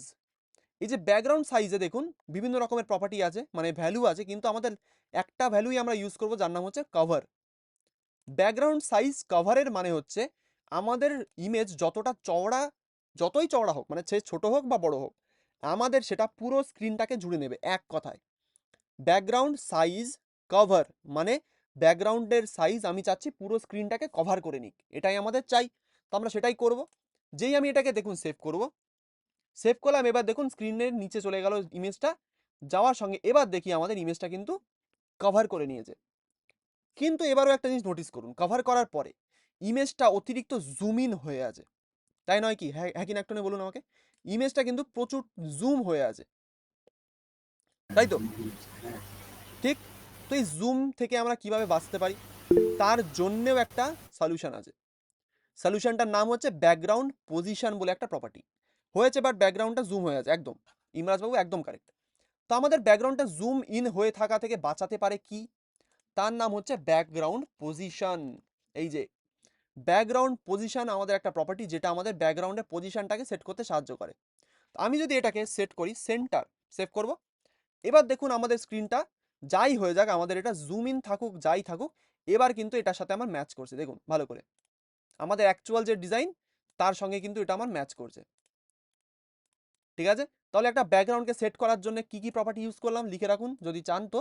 ব্যাকগ্রাউন্ড ইমেজ, ব্যাকগ্রাউন্ডের ইমেজ সেট করার জন্য ব্যাকগ্রাউন্ড রিপিট, নো রিপিটের মানে হচ্ছে ব্যাকগ্রাউন্ড আমাদের যদি ছোট হয় স্ক্রিন থেকে সেটা রিপিট হয়, সেটা সিএসএস এর নর্মালি ধর্ম, সেটাকে যদি আমাদের রিপিট না করাতে হয় আমরা এখানে ব্যাকগ্রাউন্ড রিপিট নো রিপিটকে ইউজ করব। ওকে, নেক্সট আমাদের কি আছে? Background size. ব্যাকগ্রাউন্ড সাইজ কভারের মানে কি, কে বলতে পারবেন আমাকে? কি হলো এটা দিয়ে, কার মনে আছে? ব্যাকগ্রাউন্ড সাইজ কভার দিয়ে আমরা কি করলাম? ব্যাকগ্রাউন্ডটা পুরো ব্যাকগ্রাউন্ডটা কভার করবে। ব্যাকগ্রাউন্ড সাইজ কভারের মানে হচ্ছে আমাদের ডিসপ্লে যতটা উইথ অথবা হাইট সে পুরোটাকে কভার করে নেবে ন্যাচুরালি। ঠিক আছে, তারপরে ব্যাকগ্রাউন্ড পজিশন সেন্টার মানে এটা যদি আমাদের না থাকতো, আমাদের পজিশন মানে আমাদের ব্যাকগ্রাউন্ডটা কিন্তু একটুখানি জুম ইন বেশি হয়েছিল। দেখি একটুখানি আরেকবার কমেন্ট আউট করি, সেভ করবো। দেখুন এটা একটুখানি জুম ইন হয়েছিল বেশি। যেই এটাকে সেন্টার করলাম, সিএসএস কি বুঝলো, আমাদের ইমেজটাকে যতই হোক সেন্টারে রাখতে হবে। তো যেই এটাকে সেভ করবো আমাদের ইমেজটা কিন্তু ব্যাকগ্রাউন্ডের সেন্টারে চলে গেল। ঠিক আছে, আমাদের স্ক্রিনে এবার যতই হাইট যতই উইথ আমি কমানো বাড়ানো করি না কেন, এটা আমাদের সেন্টারেই থাকবে। দেখুন ঠিক আছে, এটাই হলো এটার কাজ, ব্যাকগ্রাউন্ড পজিশন সেন্টার, ব্যাস। এবার এখানে বডিতে আমি প্রথম থেকে একটা কাজ করে রাখতে চাই, যেটা হলো একটা প্যাডিং। আমি পরে দিচ্ছি, সেটা দরকার হয় সেটাকে আমি পরে দেবো। তাহলে আমাদের ব্যাকগ্রাউন্ড পজিশন ইজ সেট, এরপরে আমাদের ব্যাকগ্রাউন্ড নিয়ে আর কোনো চিন্তা করতে হবে না। এবার তাহলে আমরা কি করব? এবার আমাদের প্রথম স্টেপ কি হতে পারে, এটাকে দেখে বলুন আমাকে, প্রথম স্টেপ কি হবে? একদম প্রথম স্টেপ আমরা কি করব, কে বলবেন আমাকে? কি ডিজাইনটা করব? স্যার একটা ন্যাপ বানাবো। ন্যাপ বার নেব, খুব সুন্দর। তারপরে তারপরে একটা স্প্যান ট্যাগ, তারপরে হেডিং, তারপর একটা প্যারাগ্রাফ, ওকে তারপর একটা লেভেল, তারপর ইনপুট টেক্সট, বাটন। ঠিক আছে। তো উনি পুরো স্ক্রিন মানে পুরো স্ক্রিনে যা দেখতে পেয়েছেন সেটাকে উনি বলে দিয়েছেন। ঠিক আছে, থ্যাংক ইউ রাহুল দেববাবু। কিন্তু এখানে আমাদের first of all thanks a lot Rahul দেববাবুকে আরেকবার। এখানে আমাদের ফার্স্ট অফ অল আমাদের এই পার্টটাকে প্রথমে ডিজাইন করতে হবে, ছোট্ট একটা পার্ট। তো এটার জন্য আমরা কি ট্যাগ ইউজ করতে পারি, কে বলবেন আমাকে? এইটুকু পার্টের জন্য কি ট্যাগ আমরা ইউজ করব?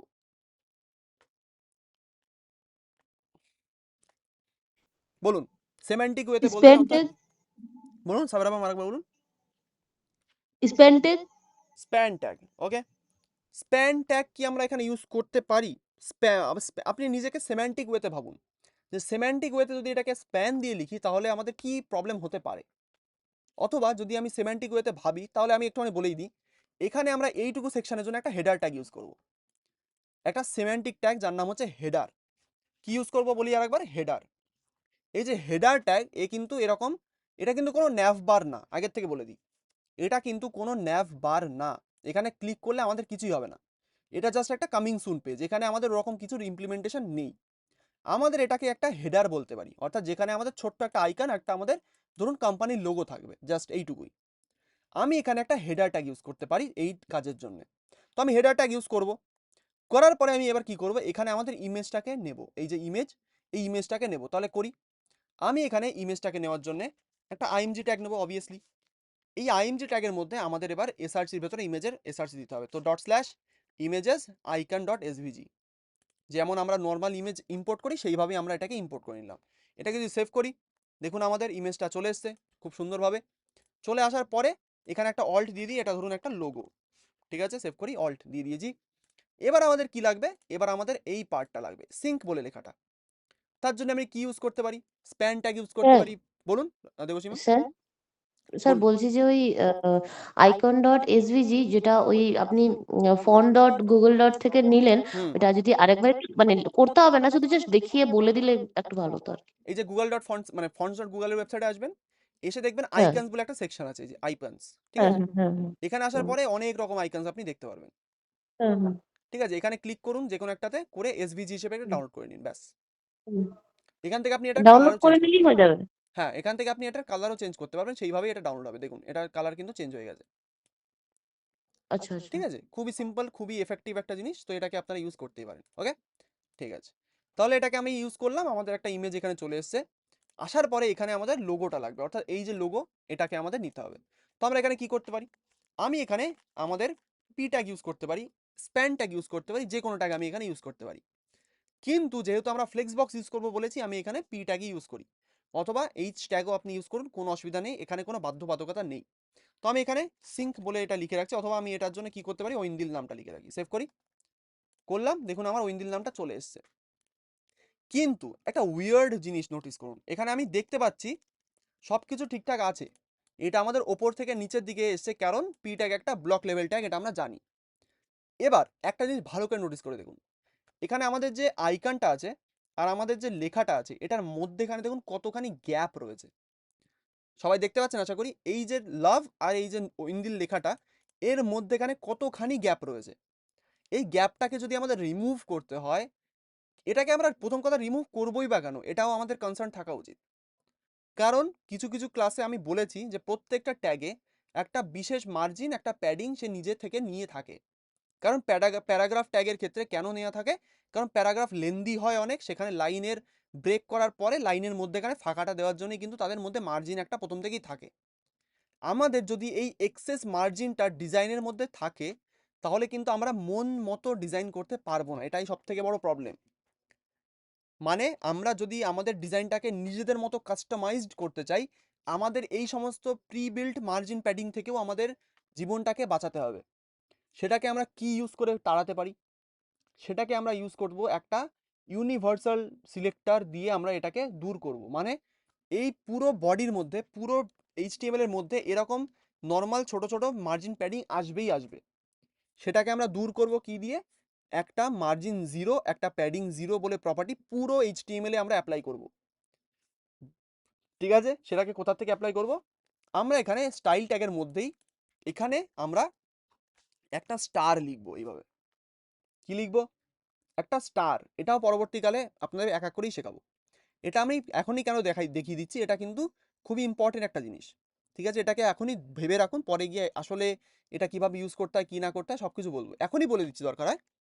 এখানে আমরা স্টার লিখে এখানে আমরা একটা সেকেন্ড ব্র্যাকেট ওপেন ক্লোজ করবো, যেমন আমরা প্রত্যেকটা ট্যাগের ক্ষেত্রে করছি। এই স্টারের মানে হচ্ছে, স্টারের নাম হলো, এটাকে বলা হয় একটা ইউনিভার্সাল সিলেক্টর। নামেই আছে ইউনিভার্সাল সিলেক্টর। এটার কাজ কি, এর মধ্যে এই স্টারের মধ্যে আমি যে সিএসএসটা লিখব, সেটা আমাদের পুরো এইচটিএমএল এর বডির মধ্যে যে কোনো ট্যাগে অ্যাপ্লাই হয়ে যাবে, যে কোনো ট্যাগে এটা অ্যাপ্লাই হবে। বলতে পারলাম, এই স্টারের মধ্যে আমরা যা লিখব, সেটা আমাদের পুরো এইচটিএমএল এর বডির মধ্যে যা থাকবে সেখানে আমার অ্যাপ্লাই হয়ে যাবে। দেখি সেটাকে কিভাবে করতে পারি। আমি এখানে পি ট্যাগ নেব, এখানে ধরুন আমি আর একটা এইচ ট্যাগ নিচ্ছি, লিখে এখানে লরেম লিখছি। তারপরে আমি একটা H2 ট্যাগ নিচ্ছি, এখানে লরেম নিচ্ছি, ধরুন লরেম না, এখানে আমি লরেমই নিচ্ছি, অসুবিধা নেই। সরি সরি সরি, আমার বানান ভুল হয়েছে, লরেম, ঠিক আছে, সেভ করি। দেখুন একটা H1 একটা H2 হয়তো, হ্যাঁ। আমি যদি এই ইউনিভার্সাল ট্যাগের মধ্যে আমি যদি লিখি কালার, সরি এক সেকেন্ড, কালার কালার লিখে রেড লিখবো। দেখুন কালার লিখে আমি ইউনিভার্সাল ট্যাগের মধ্যে, এটাকে বলা হয় একটা ইউনিভার্সাল ট্যাগ, এর মধ্যে আমি কালার রেড লিখলাম। লেখার পরে দেখুন আমাদের প্রত্যেকটা ট্যাগে এটা ছিল একটা পি ট্যাগ, এটা একটা H1 ট্যাগ, এটা আমাদের একটা H2 ট্যাগ। প্রত্যেকটা ট্যাগেই আমাদের কালারটা অ্যাপ্লাই হয়ে গেছে, কিন্তু আমি কিন্তু এখানে কোনো ট্যাগের নাম দিইনি। এই স্টারের মধ্যে লেখার মানেই হচ্ছে সিএসএস বুঝবে প্রত্যেকটা এলিমেন্টে আমাদের কালারটা দিতে হবে। যদি ইমেজ ট্যাগেও কোনো কালার দেওয়া যেত সেও কিন্তু সেটা করে দিত, কিন্তু ইমেজ যেহেতু একটা টেক্সট না, সেই কারণে সে দিতে পারছে না। ঠিক আছে, এখানে আরও যদি আমি কিছু লিখি ব্যাকগ্রাউন্ড কালার, যদি আমি লিখি ব্লু, খুবই জঘন্য একটা কালার হবে। দেখুন পুরো বডিতে যেখানে আমাদের কিন্তু এই যে ওপরে দেখুন আমাদের ইমেজের ব্যাকগ্রাউন্ড, আমাদের এখানে পি ট্যাগের ব্যাকগ্রাউন্ড, আমাদের এখানে এইচ ট্যাগের ব্যাকগ্রাউন্ড, এখানে বর্ডার, সব কিছু, এটা কিন্তু একটা ইউনিভার্সাল বর্ডার, এটা কিন্তু প্রত্যেক HTML এ থাকে। ঠিক আছে, সেই কারণে আমাদের প্রত্যেকটা জিনিস, এটা একটা প্যাডিং বলতে পারেন বডি ট্যাগের, সেখানে কিন্তু সেই কারণে প্রত্যেকটা এলিমেন্ট আমাদের এরকম একটু পাশাপাশি থাকে, মানে একটু দূরে থাকে বর্ডারে, মানে স্ক্রিনের থেকে। সেই কারণে এটা যদি আমি অ্যাপ্লাই করি, দেখুন ব্যাকগ্রাউন্ড কালার পুরো বডির যেখানে যেখানে ব্যাকগ্রাউন্ড কালার দেওয়া পসিবল সেখানেই সে ব্যাকগ্রাউন্ড কালারটা দিয়ে দিয়েছে। এটাই কিন্তু ইউনিভার্সাল ট্যাগের কাজ। তাহলে আমরা কি ইউনিভার্সাল ট্যাগ এরকম কাজে ইউজ করব? না, এখানে ইউনিভার্সাল ট্যাগটা আমরা ইউজ করব আমাদের বডির যে আনওয়ান্টেড, ভাবুন যে আনওয়ান্টেড মার্জিন, আনওয়ান্টেড প্যাডিং আছে, সেটাকে রিমুভ করার জন্য এই ট্যাগগুলো আমি ইউজ করব। ইউনিভার্সাল ট্যাগের মধ্যে আমি কি লিখবো, তার মানে দেখুন এখানে আমার দিয়ে দিয়েছে, এখানে আমি ফন্ট ফ্যামিলি লিখতে পারি, মার্জিন লিখতে পারি, প্যাডিং লিখতে পারি, আরও একটা প্রপার্টি হয় সেটাও বলবো। প্রথমে আমি কি করবো, এখানে একবার ভালো করে নোটিস করবেন, আমি একবার জুম ইন করি আরেকবার। এই যে পার্টটা দেখবেন এই হার্টের একদম সাইড থেকে এই পার্টে একবার নোটিস করবেন, আর পুরো স্ক্রিনের উপর একবার ভালো করে নোটিস করবেন। আমি এখানে যা করব সেটা দেখবেন। আমি এখানে M0 লিখবো, মানে মার্জিন 0, শর্টকাট এটা একটা। প্যাডিং 0 লেখার জন্য কি লিখবো, P0, প্যাডিং 0। ঠিক আছে, যদি আমি এই কোডটাকে সেভ করি কি হবে, দেখুন কোডটাকে সেভ করলাম, পুরো স্ক্রিন থেকে আমাদের যত এক্সট্রা মার্জিন, যত এক্সট্রা প্যাডিং ছিল সেটা আমাদের সরে গেছে। ঠিক আছে, এটা হচ্ছে মার্জিন আর প্যাডিং রিমুভ করার একটা পদ্ধতি।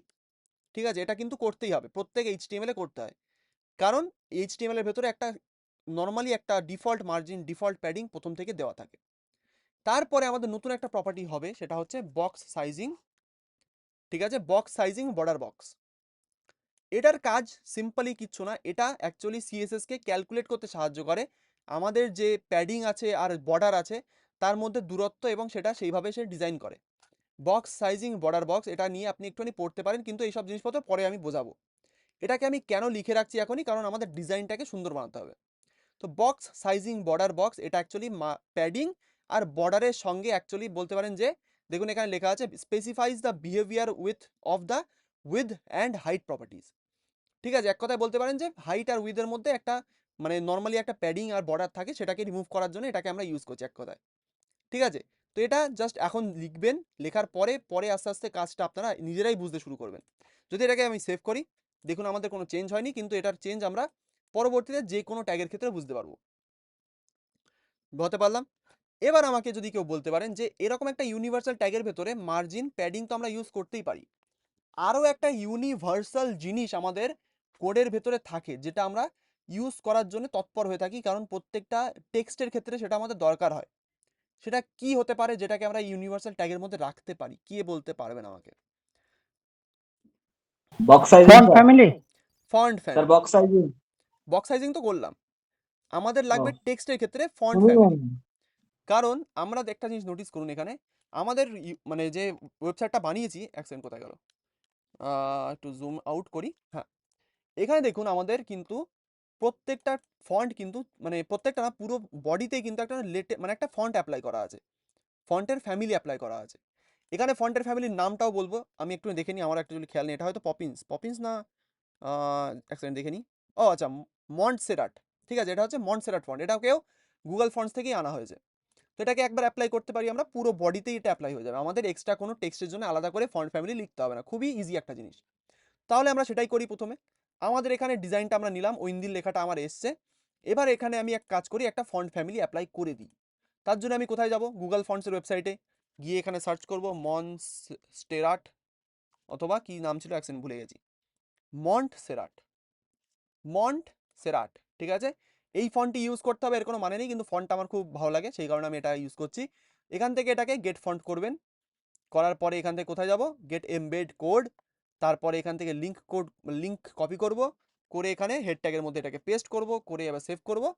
সেভ করার পরে এখান থেকে জাস্ট ফন্ট ফ্যামিলিটাকে কপি করব, এই যে কপি করলাম, করার পরে আমি এই ইউনিভার্সাল ট্যাগের মধ্যে এটাকে পেস্ট করে দেবো। পেস্ট করে আমি এখনো সেভ করিনি কোডটাকে, সেভ করার আগে আমি দেখাতে চাই আপনাদের। সেভ করব, দেখুন আমার ফন্টটা অ্যাপ্লাই হয়ে গেছে, সিম্পল অ্যাজ দ্যাট, কপি আর পেস্ট করলাম। এবার যখন আমাদের এটা হয়ে গেছে, এবার আমাদের ডিজাইনের দিকে এগিয়ে যাই। আমাদের এবার এই দুটোকে পাশাপাশি আনতে হবে, অর্থাৎ লাভের পাশে আমাদের এই সিঙ্ক, অথবা আমার ক্ষেত্রে এখানে উইন্দিল লেখাটা লিখেছি, এটাকে আমাদের একের পাশে আর একটাকে নিয়ে আসতে হবে। কি করে করতে পারি, তার জন্য আমরা শিখবো একটুখানি ফ্লেক্সবক্স, একটুখানি, কারণ এই প্রজেক্টের জন্য আমরা একটুখানি ইউজ করব, পরবর্তীতে সেটাকে আমরা এক্সটেন্সিভলি ইউজ করব, সেই বিষয়ে কোনো সন্দেহ নেই। ফ্লেক্সবক্স কিভাবে কাজ করে সিম্পলি এইটুকু জেনে রাখুন, এইভাবে যে এলিমেন্টগুলো আমাদের ওপর নিচে থাকে সেই দুটোকে একে অপরের পাশে নিয়ে যাওয়ার জন্য আমরা ফ্লেক্সবক্স ইউজ করে থাকি। মানে এখানে দেখুন আমাদের ডিজাইনে কি আছে, হার্টের পাশে লেখাটা আছে, এখানে কি সেটা আছে, এটা কিন্তু ওপর নিচে রয়েছে। তাহলে আমাদের এটাকে একে অপরের পাশে নিয়ে যেতে হবে, তার জন্য আমরা কি ইউজ করব, ফ্লেক্সবক্স ইউজ করব। খুবই সিম্পল একটা জিনিস, কিভাবে করি একটুখানি দেখিয়ে দিই। তো ফ্লেক্সবক্স ইউজ করার জন্য আমরা টার্গেট করি সবসময় যার মধ্যে আমাদের জিনিস, যেটাকে আমাদের অ্যাকচুয়ালি পাশাপাশি আনতে হয়, তার যে প্যারেন্ট, অর্থাৎ যেটার মধ্যে আমাদের অ্যাকচুয়াল কোডটা আছে, যেটা আমাদের ইমেজ আর আমাদের পি ট্যাগ, তার যে প্যারেন্ট, অর্থাৎ যেটা এই দুটোকে র্যাপ করে রেখেছে, সেটা কে, সেটা হচ্ছে আমাদের হেডার। তো হেডারে আমি আমার ফ্লেক্সবক্সটা অ্যাপ্লাই করব, ঠিক আছে। কি করব, হেডারে আমি ফ্লেক্সবক্সটাকে অ্যাপ্লাই করব। কিভাবে করব, আসবো আমাদের স্টাইল ট্যাগে, এসে এখানে লিখবো হেডার, এইভাবে আমি সিলেক্ট করলাম। করার পরে কি লিখবো, দেখুন ফ্লেক্সবক্স অ্যাপ্লাই করার জন্য লিখি আমরা ডিসপ্লে, ডিসপ্লে লিখে আমি লিখবো ফ্লেক্স, কি লিখলাম, ডিসপ্লে কোলন দিয়ে ফ্লেক্স লিখে আমি যদি সেভ করি, এইখানটা নোটিস করবেন। এবার সেভ করি, দেখুন সেভ করার সাথেই এটা আমার পাশে চলে গেছে, ঠিক আছে, আমাদের বেশিরভাগ কাজ শেষ, ঠিক আছে। এবার এখানে আমরা এটাকে কালারও করতে পারি, অর্থাৎ আমাদের এখানে যে উইন্দিল লেখাটা আছে এটাকে কালার করতে পারি। কিভাবে করব, আমাদের পি ট্যাগটাকে সিলেক্ট করব, করে এটাকে একটা হোয়াইট কালার দিয়ে দেবো। তো আমি এখানে কি করতে পারি, তো আমি এখানে পি ট্যাগটাকেই সিলেক্ট করবো না, এক কাজ করি, আমাদের পুরো বডিতে হয়তো পুরো বডিতেই আমাদের কালার কিন্তু সব কিছুতে হোয়াইট আছে, অলমোস্ট হোয়াইট আছে, যেখানে আমাদের ব্ল্যাক কালারটা আছে সেটাকে আমি ব্ল্যাক রাখতে পারি, এক্সট্রা একটা প্রপার্টি অ্যাপ্লাই করে। বলুন ইয়াসবাবু, বলুন। হ্যাঁ, তো এইখানে করে দিন। হ্যাঁ, ইউনিভার্সালি করতে হবে ওটাকে, ঠিক আছে। তো এখানে দেখুন পুরো বডিতে আমাদের প্রত্যেকটা জিনিসের কালার কিন্তু হোয়াইট আছে, তাহলে আমি কি স্যার, করতে পারি, ফ্লেক্সবক্সের প্রপার্টিটা সবাই বুঝেছে? একটু জিজ্ঞেস করে নেবেন। আমি যেটুকু বুঝিয়েছি মানে মানে পাশাপাশি নিয়ে যাওয়ার জন্য, সবাই কি বুঝতে পেরেছেন বলুন একবার, যদি বুঝতে পারেন ফ্লেক্সবক্স কেন অ্যাপ্লাই করলাম, ডিসপ্লে ফ্লেক্স অ্যাপ্লাই করে কি হলো, যারা বুঝতে পেরেছেন হ্যান্ড রেজ করুন একটুখানি, করুন করুন, হ্যান্ড রেজ করুন। মানে আমরা একটা জিনিসকে একে অপরের পাশে নিয়ে যাওয়ার জন্য ফ্লেক্সবক্স লিখেছি, ব্যাস এইটুকু বুঝলে আপাতত হবে, ঠিক আছে। পরবর্তীতে এটাকে কেন ইউজ করছি, রো কলাম সবকিছু এক এক করে পরে বোঝাবো, ঠিক আছে। জাস্ট এখানে একে অপরকে পাশাপাশি নিয়ে যাওয়ার জন্য আমি ফ্লেক্সবক্সটা অ্যাপ্লাই করেছি দুটোর মধ্যে, অলরাইট হলো। তাহলে আমার পুরো বডিতে যে হোয়াইট কালারটা আছে সেটাকে আবার অ্যাপ্লাই করে দিই। তো আমি এই ইউনিভার্সাল সিলেক্টরের মধ্যে গিয়ে লিখবো কি, colour white, simple as that লিখলাম, দেখুন এবার হোয়াইট হয়ে গেছে, এখানে যা আমি ইউজ করবো সব হোয়াইটে আসবে। এবার ব্যাস আমাদের কাজ অলমোস্ট শেষ। এবার এখানে আমি একটা প্যাডিংও দিতে চাই, আমাদের বডিতে একটা প্যাডিং থাকা ভালো, কারণ কি, তাহলে আমাদের বডির মধ্যে আর আমাদের যে অ্যাকচুয়াল টেক্সটের আউটপুট আসছে সেটা কিন্তু একটুখানি দূরে থাকবে, দেখতে একটু ভালো লাগবে। তো আমি কি করব, বডিতে এসে আমি এখানে একটা প্যাডিং দিয়ে দেবো। প্যাডিং কত দেবো, ধরুন 40 পিক্সেল, সেভ করব। দেখুন আমার এটা পুরো মানে বডি থেকে যে আমাদের অ্যাকচুয়ালি বর্ডার আছে সেখান থেকে আমাদের 40 পিক্সেল দূরে চলে এসছে, ঠিক আছে। এবার একটুখানি দেখতে ভালো লাগছে, অলরাইট। এবার আমরা এখানে কি করবো, এবার নেক্সট জিনিস চলে আসি। নেক্সট আমাদের আছে এই সেকশনটাকে ডিজাইন করা। এই পুরো সেকশনটাকে ডিজাইন করার জন্য আমরা কি করতে পারি, কি ট্যাগ আমরা ইউজ করব যার মধ্যে আমাদের এই টোটাল এই সবগুলোকে রাখবো, সেমান্টিক ওয়েতে বলবেন কোন ট্যাগ আছে বলুন। স্যার H1 কামিং সুনটা H1। কামিং সুনটা H1, ঠিক আছে, কিন্তু আমি বলতে যাচ্ছি এখানে আমাদের বুঝতে পারছি এটা একটা H1 ট্যাগ, ধরুন এটা একটা H2 ট্যাগ, এটা একটা ধরুন অন্য ট্যাগ। এই সবকটা ট্যাগকে আমি একসঙ্গে ধরে রাখার জন্য কি ট্যাগ ইউজ করতে পারি সেমান্টিক হিসেবে, সেকশন স্যার সেকশন বা ডিপ দিতে পারি। ডিভ অথবা সেকশন দুটোর কাজই সেম, ঠিক আছে। তো আমি এখানে কি করব, এখানে একটা সেকশন ট্যাগ বানাবো, বানালাম। বানানোর পরে আমার অলরেডি যেহেতু আমার লেখা আছে সব কিছু, আমি বারবার লিখতে চাই না, আমি এটাকে কপি করব জাস্ট আমার কোড থেকে, সেকশনের ভেতরে কপি করব, করে এটাকে এখানে পেস্ট করে দিলাম। দেখুন এখানে যা যা লেখা আছে একটুখানি দেখে নিন, কোনো জায়গায় যদি অসুবিধা মনে হয় আমাকে বলবে। এখানে একটা h4 ট্যাগ আছে, যেটা কি করছে, যেটা আমাদের এই টেক্সটটাকে লিখতে সাহায্য করছে, অর্থাৎ উই আর অলমোস্ট হিয়ার। ঠিক আছে, তারপরে কি আছে, h1 ট্যাগ আছে, কামিং br ট্যাগ, যেটা দিয়ে আমি এই কামিং সুনটাকে ব্রেক করেছি, নিচে নিয়ে এসেছি। ঠিক আছে, কামিং সুন। তারপরে একটা h5 ট্যাগ আছে, যেখানে কিছু কিছু এক্সট্রা br ট্যাগ লাগানো আছে, যেটা কেন লাগানো আছে, যাতে আমাদের লেখাগুলো মাঝখানে মাঝখানে ব্রেক হয়ে নিচে নিচে চলে আসে, যাতে আমাদের দেখতে একটু সুবিধা হয়। ঠিক আছে, সেটাই কিন্তু এখানে করা হয়েছে, নাথিং এলস, এটা আমরা অলরেডি জানি। ঠিক আছে, কোনো কি অসুবিধা আছে এইটুকু কপি পেস্ট করলাম তাতে? এনিবডি কোনো যদি অসুবিধা থাকে বলতে পারেন, যে কেন আমি এটাকে কপি পেস্ট করলাম, বা কারণ অনেক কিছু লেখা আছে সেই কারণে আমি টাইপ করতে চাই না, সেই কারণে আমি কপি পেস্ট করলাম এটাকে। ঠিক আছে, যদি কোনো অসুবিধা থাকে বলতে পারেন আমাকে, যে স্যার আমি এটুকু এখানে বুঝতে পারিনি, বলুন এনিবডি। ঠিক আছে, কোনো যখন অসুবিধা নেই, আমি এটাকে সেভ করছি।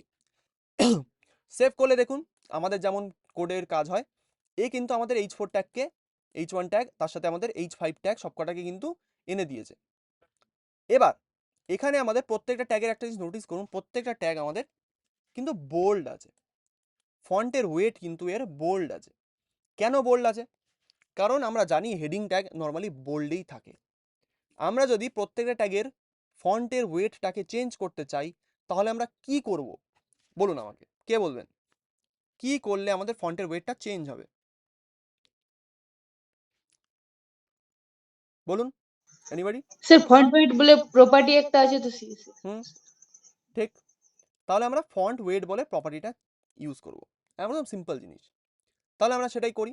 তো আমি এখানে প্রথমে টার্গেট করব h4 ট্যাগকে। তো আমি এখানে কি করি, আমি এখানে একটু জুম আউট করি, জাস্ট সেকেন্ড, 100% জুমেই থাকি। আমি এখানে হেডারের পরে টার্গেট করব h4 ট্যাগ। ঠিক আছে, h4 ট্যাগ ইউজ করার পরে আমি এখানে ফন্ট ওয়েট লিখব।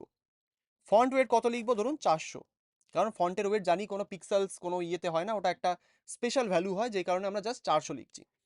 সেভ করব। স্যার একটা কথা জিজ্ঞেস করবো স্যার, হ্যাঁ অবশ্যই আসবো, বলুন। ওই H4 এর বদলে পি লিখলেন না কেন? ওটা আমার ইচ্ছা, ওটা আপনি নিজে ও, পিও লিখতে পারেন, কোনো অসুবিধা নেই সেই বিষয়ে, কারণ আমরা আচ্ছা একটা আচ্ছা। হিরো সেকশন ডিজাইন না করছি, সেই ওই কারণে আমি এসিওর হেডিং লিখেছি ওখানে। এসিওর জন্য কোনো মানে কোনো কেস নাকি, সেই জন্য জিজ্ঞেস না করলাম না আর না কি। এসিওর জন্য হ্যাঁ, যেহেতু হেডিংয়ে হেডার ট্যাগ ইউজ করা উচিত, ঠিক আছে, সেই কারণে হেডিংয়ের মধ্যে হেডার ইউজ করাই ভালো এক কথায়। ঠিক আছে, কিন্তু এখানে যে দেখুন, এই যে জয়েন আওয়ার নিউজ লেটার, এত বড় একটা টেক্সট আছে, এটার জন্য একটা পি ট্যাগ ইউজ করতেই পারেন, কোনো অসুবিধা নেই, বলতে পারলাম। আর প্রত্যেকটা আমি পেজে একটাই এটাকে h1 ট্যাগ থাকবে, এটাকে প্র্যাকটিস রাখবেন। ঠিক আছে, ওকে। তাহলে h4 লিখলাম, লেখার পরে এবার আমরা কি করব, h1টাকে টার্গেট করব। h1 ট্যাগটা প্রচুর ছোট আছে, একটা জিনিস নোটিস করুন এখানে h1টা কত বড়, কিন্তু আমাদের এখানে h1টা কিন্তু একদম ছোট। তার জন্য আমরা কি ইউজ করব, আমরা জানি, সেটার জন্য আমরা ইউজ করব আমাদের ফন্ট সাইজ প্রপার্টি। প্রথমে আমি এটাকে ফন্টের সাইজটাকে একটু বড় করি, কত বড় করব, ধরুন 150 পিক্সেল, সেভ করি, হলো 150 পিক্সেল বড়। এবার ফন্টের ওয়েটটাকে আমি কমিয়ে দিই, ফন্ট ওয়েট কত দেবো, ধরুন আমাদের 500, সেভ করি, হ্যাঁ 500 আমাদের হয়েছে। কিন্তু দুটোর মধ্যে অনেকটা গ্যাপ আছে, দেখুন কামিং আর সুনের মধ্যে অনেকখানি গ্যাপ, এটাকে কি দিয়ে কমিয়েছিলাম, কার মনে আছে, কে বলতে পারবে? Sir line height. ঠিক, রাহুল দেববাবু একদম ঠিক বলেছেন, লাইন হাইট প্রপার্টি ইউজ করবো আমরা। তাহলে আমরা h1 এর মধ্যে আমরা ইউজ করবো একটা লাইন হাইট। ঠিক আছে, লাইন হাইট কত দেবো এটাকে আপনারা নিজেরা চেক করে দেখতে পারেন কত দিলে ভালো হচ্ছে আপনার।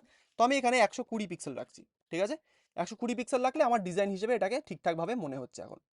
অলরাইট, এবার আমাদের লাস্ট একটা ট্যাগ আছে, যেটা হচ্ছে আমাদের একটা h5 ট্যাগ। তো আমি এখানে সেটাকে টার্গেট করি, করার পরে আমি কি করব, এখানে আমাদের সেম জিনিস করব, ফন্টের ওয়েট দেবো আমাদের, এখানে হয়তো 200 রাখা ছিল আমার, এক সেকেন্ড আমার মনে করি দেখে নিই একবার, হ্যাঁ 200, সেভ করি, দেখুন এটা 200 আমার হয়ে গেছে।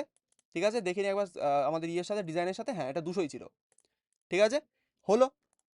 কিন্তু একটা কিন্তু কেন আসছে এখানে, এটা সবকিছু আমাদের ঠিকঠাকভাবে হয়ে গেছে, কিন্তু এখানে আমাদের কিন্তু গ্যাপটা কিন্তু ওপরের এটার থেকে অনেকটা কম, কারণ এটাকে পুরোটা নিচের দিকে শিফট করাতে হবে, মানে পুরো লেখাগুলোকে আমাদের একটু নিচের দিকে আনতে হবে। তার জন্য আমরা কি ইউজ করব, কি সেই ফ্যান্সি জিনিসটা যা দিয়ে আমরা এটাকে ওপর নিচে করতে মার্জিন পারি, স্যার, বলুন ইয়াজবাবু। মার্জিন তো। একদম, সবাই অ্যাগ্রি করি, হ্যান্ড রেজ করুন যদি অ্যাগ্রি করি। মার্জিন দিয়ে আমরা একটা গ্যাপ তৈরি করতে পারি, অর্থাৎ কোনো একটা স্পেস দিতে পারি যে কোনো একটা এলিমেন্টের বাইরে। সেটাকে আমরা কিভাবে করব? আমাদের মার্জিন যদি প্রত্যেকটা ট্যাগে ইউজ করি, এখানে ধরুন H4 এ ইউজ করছি, H1 এ ইউজ করছি, তাহলে কিন্তু জিনিসটা ঘেটে যাবে। আমাদের এখানে সেকশন ইউজ করবো মার্জিনটাকে, স্যার। হ্যাঁ আমাদের এই মার্জিনটাকে ইউজ করতে হবে সেকশন ট্যাগের উপরে। তো আমি এখানে কি করব, এখানে আমি সেকশনটাকে টার্গেট করব, সেকশন টার্গেট করলাম, করে এখানে কি দেবো, মার্জিন। কিন্তু মার্জিন লিখলেই শুধু হবে না, আমাদের দিতে হবে মার্জিন টপ, কারণ আমরা ওপর দিক থেকে সরাতে চাই এটাকে। মার্জিন টপ প্রপার্টি ইউজ করে আমি যদি এখানে লিখি ধরুন 100 পিক্সেল, সেভ করব, দেখুন এটা ওপর থেকে নিচের দিকে 100 পিক্সেল সরে গেছে। এখানে যদি আমি জাস্ট মার্জিন লিখতাম কি হতো দেখুন, এটা ওপর মানে ওপর নিচে লেফট রাইটে সব দিক দিয়ে মার্জিনের 100 পিক্সেল হয়ে যেত। এটা ভালো লাগছে নাকি আমাদের শুধুমাত্র মার্জিন রাখলে ভালো লাগছে দেখি একটুখানি। তো মার্জিন টপ কেন রাখছি, কারণ আমাদের ডিজাইনের সাথে এটাই কিন্তু সিমিলার, দেখুন ঠিক আছে। এবার এখানে একটা নোটিস করুন, এখানে কিন্তু আরও জিনিস কিছু কিছু চেঞ্জেস আছে, যেমন এই লেখাটা আর এই কামিং সুনের মধ্যেও একটু ফাঁকা আছে, তারপরে এটার মধ্যে আর কামিং সুনের মধ্যেও কিন্তু একটু ফাঁকা আছে, সেটাকেও আমরা কি দিয়ে ইউজ করব, সিম্পল জিনিস মার্জিন ইউজ করব। তাহলে আমরা সেটাকে কোথায় কোথায় অ্যাপ্লাই করব, আমরা প্রথমে স্যার বলুন। গ্যাপও তো ইউজ করা যাবে। গ্যাপ ইউজ করলে ওটাকে ফ্লেক্স বক্সে ফেলতে হবে, নাহলে গ্যাপ ইউজ করতে পারবো না আমরা, হুম হুম হুম। ঠিক আছে। তো আমরা আপাতত গ্যাপ ইউজ করছি না। তো এখানে H4টাকে লিখবো, H4টা আমাদের যেহেতু সেকশন মানে সিলেক্ট করাই আছে, আমরা এই H4 এর কি করব, দেখুন H4 এর নিচে যেটা আছে সেটাকে আমাদের নিচের দিকে সরাতে হবে, অর্থাৎ এই উই আর অলমোস্ট হিয়ার এটার সঙ্গে মানে এটার নিচে যে কামিং সুন লেখাটা আছে এটাকে একটু নিচের দিকে শিফট করতে হবে। তাহলে আমরা কি প্রপার্টি ইউজ করব, আমরা ইউজ করব margin bottom, sorry margin bottom বলে আমি মার্জিন টপ লিখছি, সরি মাই ব্যাড। কি ইউজ করব, মার্জিন বটম, ঠিক আছে। মার্জিন বটম মানে কি হবে, H4 এর নিচের দিকে একটুখানি স্পেস ক্রিয়েট হবে, দেখি একটুখানি দেখবেন ভালো করে। মার্জিন বটম কত দিতে পারি আমরা, চলুন দিয়ে দেখি 10 পিক্সেল অথবা 20 পিক্সেল, যা খুশি দিয়ে দেখতে পারি। 10 পিক্সেল, এই জায়গাটা একবার বড় করে দিয়ে দেখি, একটা ধরুন 100 পিক্সেল দিয়ে দেখছি, তাহলে চেঞ্জেসটা ভালো বুঝতে পারবো। 100 পিক্সেল লিখলাম, এটাকে যেই সেভ করব, দেখুন এই উই আর অলমোস্ট হিয়ার এটা জায়গাটা জায়গায় আছে, কিন্তু কামিং সুনটা কিন্তু একদম নিচের দিকে সরে গেছে। এটাই হচ্ছে মার্জিন বটমের কাজ, অর্থাৎ নিচের দিকে আমাদের মার্জিন ক্রিয়েট করে, ঠিক আছে। তো এখানে 100 লিখলাম, এটাকে আমার 100 রাখলে চলবে না, 10 রাখলাম, তারই আমাদের কাজ হবে। অলরাইট, H1টার একটা কাজ করতে পারি, H1 এর নিচে যেটাকে আছে সেটাকে 10 পিক্সেল আমি নিচের দিকে নামিয়ে দিতে পারি, আমি সেটাই করব। মার্জিন লিখবো বটম, কত দেবো, ধরুন 10 পিক্সেল, কারণ সব কটার মধ্যে 10 পিক্সেল গ্যাপই থাকা ভালো। হলো, তাহলে আমাদের কি হলো, এটার মধ্যে 10 পিক্সেল গ্যাপ হলো, এটার মধ্যে আর এটার মধ্যেও 10 পিক্সেলই গ্যাপ হলো, ঠিক আছে। আমাদের কাজ অলমোস্ট ডান। আর কি কি আছে দেখুন, আমাদের চেঞ্জেসটা কিন্তু একদম পারফেক্ট হয়েছে, কোনো রকম এদিক ওদিক নেই, একদম দুটোই সেম। আর কি কি ডিফারেন্ট আছে এখানে, আমাদের এবার এখানে এটা ডিজাইন করতে হবে, এটা সিম্পল কিচ্ছু না। এখানে আমাদের ইমেল একটা ফিল্ড আছে, এখানে আমাদের স্যার একটা, স্যার ওই বলুন। লোগোতে একটুখানি ডিফারেন্স আছে স্যার। হ্যাঁ লোগোটা কারণ এখানে সিঙ্ক লেখা আছে, আমি ওখানে আমার নামটা লিখে রেখেছি তাই। না না না, গ্যাপ দিতে হবে তো। হ্যাঁ গ্যাপ তো গ্যাপ আছে অবশ্যই দিতে দেখুন, হবে, সেটা তো অবশ্যই আছে, গ্যাপ সেটা আছে। আমি পরে বলছি, সেটাও কিভাবে করবো সেটাও পরে বলছি, ঠিক আছে। হ্যাঁ হ্যাঁ। তো এখানে দেখুন আমি আগে এটাকে ডিজাইন করি, ইমেল ফিল্ড, তার সাথে আমাদের এই এন্টার ইমেল, এটা একটা ইনপুট ফিল্ড, তার সাথে এই সাবস্ক্রাইব বাটনটা। কি কি ইউজ করতে পারি আমরা এখানে, কে বলবেন আমাকে, এইটুকুর জন্য কি কি ইউজ করব, কোন কোন ট্যাগ আমাদের দরকার হবে বলুন। প্রথমে লেবেল ট্যাগ, হুম, তারপরে ইনপুট টাইপ, তারপরে সাবস্ক্রাইব ট্যাগ বাটন, ওকে। আর সবকটাকে কিসের মধ্যে রাখবো, সেকশন। সেকশনের মধ্যে সেকশনের মধ্যে, খুব ক্লোজ কিন্তু নো। আরো আছে। ডিপ, আমরা যখন input label input button input যখন থাকবে, আমরা ফর্ম সবসময় ফর্ম প্রথমেই ফর্ম প্রায়োরিটি ফর্ম দেবো ফর্ম ফর্ম, একদম। Form sport. আমরা সবসময় প্রায়োরিটি কিসে দেবো, ফর্মে প্রায়োরিটি দেবো, ঠিক আছে। কারণ ইনপুট লেবেল এখানে আমাদের কি থাকে, আমাদের সাবমিশন থাকে, সেই কারণে আমাদের ফর্মের ভেতরে রাখলে সাবমিশনের পার্টে আমাদের কোনো প্রবলেম করে না, তো সেটাই আমরা করি। আমি এখানে সেকশনের তলায় একটা বানাবো কি, ফর্ম টাইপ। এখানে অ্যাকশনটা আমার এখন লাগবে না, পরবর্তী দিনে দেখতে পারবেন অ্যাকশনের কাজ। তো ফর্মের ভেতরে আমি কি করব, এখানে একটা কি নেবো, লেবেল, নতুন ট্যাগ, আশা করি জানা আছে লেবেল। লেবেলের ফরের ভেতরে আমি এখানে ইমেল লিখে রাখছি, এটা জাস্ট নাম একটা, কেন, কারণ আমার এটা ইমেলের সঙ্গে লিঙ্ক হয়ে যাবে এক কথায়। তো এখানে ইমেল লিখছি, লেখার পরে একটা স্টার দেবো, কারণ এখানেও একটা দেখুন স্টার দেওয়া আছে, এটার মানে কি ইমেলটা রিকোয়ার্ড, দিতেই হবে আপনাকে, ঠিক আছে। সেভ করব, এখানে যাব, দেখি ইমেল এসছে কিনা, হ্যাঁ এসছে, খুব সুন্দর। এবার আমার এখানে কি লাগবে, একটা ইনপুট ফিল্ড লাগবে, ইনপুট। এখানে একটা জিনিস দেখুন, এখানে যদি আমি ইনপুট লিখে কোলন দিয়ে লিখি ইমেল, আমার এখানে ইনপুট টাইপ ইমেল অটোমেটিক্যালি চলে আসবে, তার সাথে একটা নেম আর আইডি আছে। এই নেম আর আইডিটা আপনি এখন রিমুভ করে দিতে পারেন, কারণ জাভাস্ক্রিপ্ট আমাদের এখন নেই। তো আমি এখানে এই দুটোকে আপাতত রিমুভ করে দিচ্ছি। ঠিক আছে, এখানে দেখুন একটা ইনপুট ট্যাগ চলে এসেছে আমাদের সিম্পলি, আর একটা আমাদের লাগবে বাটন ট্যাগ। বাটন কি নাম থাকবে, সাবস্ক্রাইব, সেভ করি, চলে এসেছে। বাটনের মধ্যে লেখাটাও দেখুন আমাদের সাদা কালারেরই আছে, কারণ আমাদের ইউনিভার্সালি আমি বলে দিয়েছি প্রত্যেকটা লেখা আমাদের সাদা হবে, কিন্তু এটা তো আমাদের করলে হবে না। তো বাটনটাকে স্পেশাল আমাদের ওটাকে ব্ল্যাক করে দেবো, সেটা পরে দেখছি। ঠিক আছে, ওভাররাইড করে দেবো ওটাকে। অলরাইট, তো আমি এখানে এটা বানালাম, বানিয়ে দেখি ডিজাইনের মধ্যে আমার এর মধ্যে কি ডিফারেন্স আছে। ওকে, অনেকটাই ডিফারেন্ট। তাহলে ফার্স্ট অফ অল আমরা কোনটাকে ডিজাইন করবো? আমাদের এখানে সব কিছু সেম আছে, ফর্মের ভেতরে আর এটার মধ্যে একটু গ্যাপ দিতে হবে, সেটাও দরকার।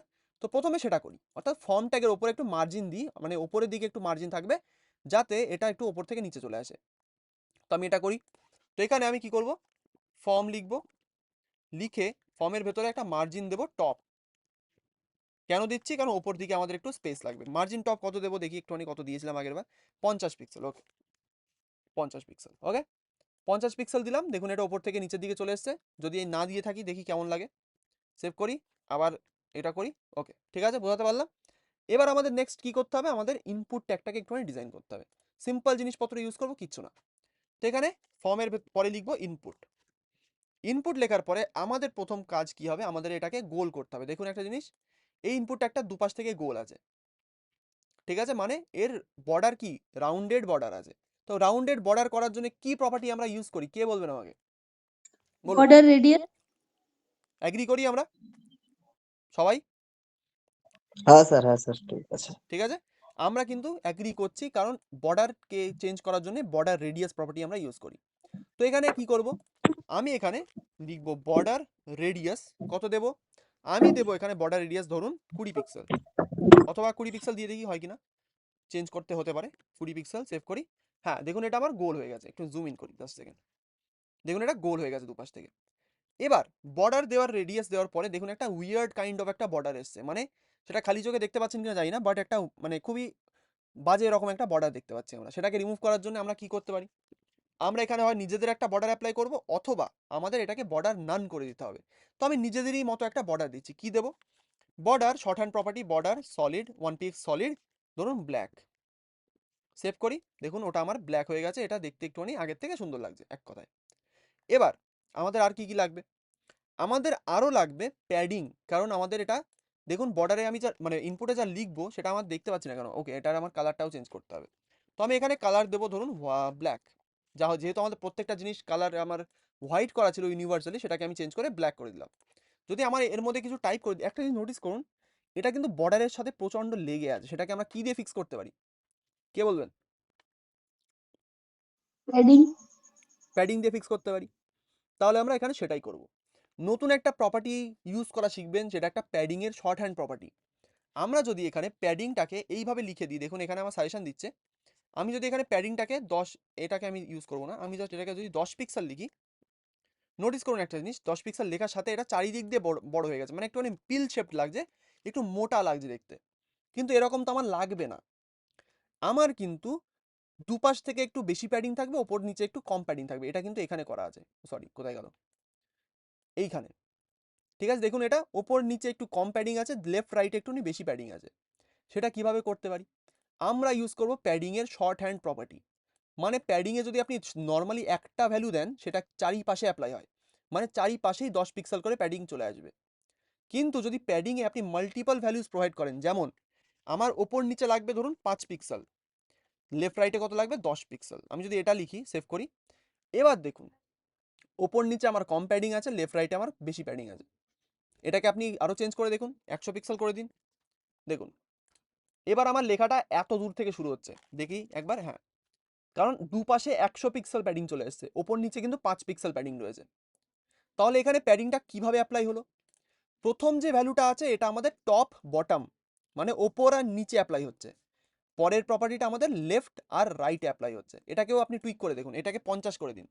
এবার দেখুন ওপর নিচে 50 পিক্সেল, লেফট রাইটে 100 পিক্সেল প্রপার্টি আছে, মানে প্যাডিং আছে। ঠিক আছে, তো আমি এখানে 50 রাখবো না, এটাকে আমি এটাকে 5 পিক্সেল করে দেবো, আর এটা কত ছিল 10 পিক্সেল। সেভ করি, আমাদের ডিজাইনের ক্লোজ। বলতে পেরেছি শর্ট হ্যান্ড প্রপার্টি, এটা মনে রাখতে একটুখানি ইউজ করতে হবে আপনাদের। তো ওপর নিচে আমাদের প্রথম ভ্যালু হয় ওপর নিচে, আর পরেরটা কি হয়, লেফট রাইটে হয়।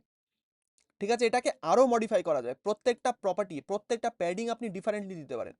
প্রথমে যদি আপনি এক্স ওয়াই দিতে চান 5 পিক্সেল 5 পিক্সেল 10 পিক্সেল 10 পিক্সেল এরকম করে 4 রকমের প্রপার্টি দেওয়া যায় এর মধ্যে, কিন্তু আমরা জাস্ট 5 স্যার পিক্সেল এক্স ওপর ওয়াই নিচে। সবাই জানে? হ্যাঁ বলুন ইয়াসবাবু বলুন। এক্স ওয়াই কি সবাই জানে, মানে আগে বলা হয়েছে? আমি তো ওই তো শুনিনি। Top bottom. না আমি তো জানি, মানে অন্য সবাই জানে, মানে বলা হয়েছে আগে, রিপিট করা হয়েছে? হ্যাঁ আগে ক্লাসে বলেছিলাম তো আমি। আচ্ছা আচ্ছা, মানে ঠিক ওপর আছে। নিচে যেটাকে বলছি ওটাই হচ্ছে এক কথা টপ বটম যেটাতে বলছি আমি, ঠিক আছে। তো 5 পিক্সেল এটা হচ্ছে টপ আর বটম। তারপরে আমাদের এই লেফট আর রাইটের জন্য 10 পিক্সেল এটা আমি ইউজ করছি। এটাকে আপনি আরও যদি সিম্পলিফাই করে লিখতে চান সেটাও পসিবল। কিভাবে, আমি যদি এটাকে এইভাবে না লিখি আমাকে কত বড় প্রপার্টি লিখতে হতো একটুখানি দেখুন। আমি কি করব, আমার ওপর নিচে কত প্যাডিং লাগবে, প্যাডিং টপ দেবো আমি 5 পিক্সেল, ঠিক আছে। প্যাডিং বটম আমাদের 5 pixel, padding left 10 pixel, padding right 10 pixel. এই 4টে প্রপার্টি একসঙ্গে লেখা ভালো নাকি আমাদের একটা প্রপার্টির মধ্যে দুটো ভ্যালু দিয়ে ইউজ করা ভালো, কোনটা আপনারা অ্যাগ্রি করেন একটুখানি বলুন দেখি। কোনটা আপনারা ইউজ করতে পছন্দ করবেন, 4 রকমের 4টে না আমাদের একটার মধ্যে দুটো, কোনটা ইউজ করলে ভালো হয়, আগেরটা না এখনকার যেটা ইউজ করলাম কোনটা? যেটা শর্ট হবে সেটাই। হ্যাঁ হ্যাঁ, সবাই সবাই এটা অ্যাগ্রি করি, যেটা শর্ট হবে ওটা ইউজ করাই ভালো। সেই কারণেই কিন্তু আমরা ইউজ করবো এখানে short hand property of padding. এটা প্যাডিং এর ক্ষেত্রে, মার্জিনের ক্ষেত্রে এই সমস্ত প্রপার্টিগুলো অ্যাপ্লাই হয়, যেখানে আমাদের চারপাশের ব্যাপারটা আসে, মানে মার্জিনও কিন্তু চারপাশেই অ্যাপ্লাই হয়। যেমন প্যাডিং আমরা চারপাশে বর্ডারেও দিচ্ছি। হয় স্যার। হ্যাঁ স্যার একটার মধ্যে 4টা বলবেন ওটা এখন? না, একটার মধ্যে 4টে এখনই বলছি না, ওটা পরবর্তী দিনে বুঝতে পারবেন, ঠিক আছে। ওটা সেমই একই রকম দেখতে হয়, কিন্তু ওটা একটুখানি হেজিয়ে যায় কারণ 4টে প্রপার্টি 4 জায়গায় থাকে, ঠিক আছে। তো প্রথমে আমরা একটার মধ্যে দুটো অর্থাৎ top down left right use করব, ঠিক আছে। সেটা একবার কি করে করব, তো আমরা জাস্ট প্যাডিং নেব যেটা আগেরবার করলাম, করার পরে এখানে লিখব 5 পিক্সেল। প্রথম ভ্যালুটা হচ্ছে আমাদের টপ ডাউন, মানে আমাদের ওপর আর নিচের ভ্যালু। যদি আমরা এবার স্পেস দিয়ে যদি 10 পিক্সেল লিখি তাহলে এটা অ্যাপ্লাই হলো আমাদের লেফট আর রাইটে, ঠিক আছে। এটা হচ্ছে ওপর নিচ, এটা হচ্ছে লেফট রাইট। এটাকে আপনি এখানে আমি কমেন্ট আউট করে লিখেও রাখছি, এক সেকেন্ড, কমেন্ট আউট কীভাবে করে আমি ভুলে গেছি, এক সেকেন্ড, এটা দিয়ে লিখে রাখি, ওকে। তো তারপরে এটা আর এটা, ওকে। তো প্রথমে আমাদের কি টপ ডাউন, তারপরে আমাদের লেফট রাইট, ঠিক আছে। এই কোডটা আপনারাও পাবেন, ডোন্ট ওয়ারি। তো প্রথম ভ্যালু হচ্ছে টপ ডাউন, পরের ভ্যালু হচ্ছে লেফট রাইট, ঠিক আছে। তো এটা অ্যাপ্লাই করলে আমাদের সেম প্রপার্টিটা দেখতে পারবো, দেখুন এখানে সেট সেমই আছে, অলরাইট। তারপরে আমাদের কি লাগবে, তারপরে আমাদের লাগবে এখানে এই যে বাটন আছে, বাটনটাকে আমাদের একটু ডিজাইন করতে হবে। সেম জিনিস, কিচ্ছু নেই এখানে। আরও একটা জিনিস নোটিস করুন, এখানে ইনপুট ট্যাগের ভেতরে ইনপুট ট্যাগটা একটু লম্বা আছে, মানে সরি একটু চওড়া বেশি আছে। এই ইনপুট ট্যাগটা একটু চওড়া বেশি আছে, এটাকে বেশি চওড়া কিভাবে কি দিয়ে করতে পারি আমরা, কে বলবেন আমাকে? মানে একটুখানি আমাদের এটাকে চওড়া করতে হবে, কি দিয়ে করব, কি প্রপার্টি ইউজ করব? উইথ মারলেই তো হয়ে যায়। আপনি জানেন, ঠিক আছে। তাহলে ইয়াসবাবু বলেই দিলেন, তো আমরা ওনার সাথে অ্যাগ্রি করছি, আমরা ইউজ করব উইথ। কি ইউজ করব? উইথ প্রপার্টি, যেটা আমরা অলরেডি চিনি। যদি আমরা ইনপুট ট্যাগে এখানে উইথ দিই, WIDTH লিখব, উইথ লিখব কত, 300 পিক্সেল, সেভ করি, দেখুন এটা 300 পিক্সেল চওড়া হয়ে গেছে, ওকে। এখানে আরও কিছু করা যায়, এখানে দেখুন একটা ভেতরে কিছু একটা লেখা ছিল, এন্টার ইউর ইমেল, এটা আমরা কি দিয়ে লিখি, এটা আমরা একটা প্লেস হোল্ডার ইউজ করতে পারি। তো আমরা এখানে ইনপুট ট্যাগে ইউজ করব একটা প্লেস হোল্ডার। প্লেস হোল্ডারে কি লিখবো, enter your email, sorry email, save করি, এটা আমার চলে আসবে আশা করি। দেখুন এখানে আমার ইমেলটা দিয়ে দিয়েছে, এন্টার ইয়োর ইমেল। আর বাকি থাকলো কি, এই বাটনটাকে ডিজাইন করা, সিম্পল ডিজাইন, আর কিচ্ছু নেই। আমাদের এখানে কি ইউজ করব, বাটন ট্যাগ, বাটন ট্যাগের মধ্যে আমাদের বর্ডার রেডিয়াস 20 পিক্সেল, বর্ডার দিতে হবে কালার ব্ল্যাক, প্যাডিং 5-10, ঠিক আছে, ওকে। তো আমি এখানে এটা যদি সেভ করি, দেখুন আমার বাটনটা চলে এসেছে। যা প্রপার্টি আগে ইউজ করছি সেটাই আমার এখানে চলে এসেছে, কি কি, border radius, border, colour, padding, with, ব্যাস আমাদের কাজ শেষ। উইথটাকে যদি আমি রিমুভও করে দিই আমার কিছু যায় আসে না, ঠিক আছে, একটু ছোটো হয়ে যাবে বাটনটা, যাই হোক। তো আমি এখানে উইথটাকে রিমুভও করে দিতে পারি, কোনো অসুবিধা নেই, ব্যাস আমাদের কমপ্লিট। আর একটা প্রপার্টি আমি দেখাতে চাই, সেটা হচ্ছে আমাদের এই যে লাভের সিম্বলটা আছে, অথবা আমাদের আইকন আর আমার যে নামটা আছে, এই দুটোর মাঝখানে একটু গ্যাপ দিতে হবে।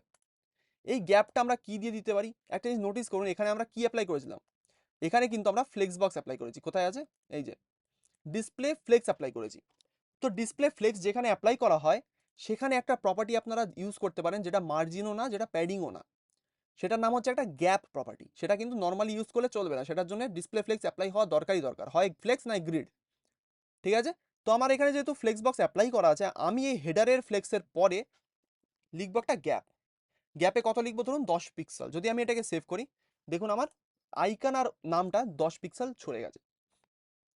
ঠিক আছে, এটা খুবই কাজে লাগে যখন আপনারা মানে সেম গ্যাপ প্রত্যেকটা এলিমেন্টের মধ্যে দিতে চাইছেন, তখন এই গ্যাপটা খুব দরকার পড়ে, তখন ফ্লেক্স বক্স অ্যাপ্লাই করাটা সব থেকে কার্যকর হয়।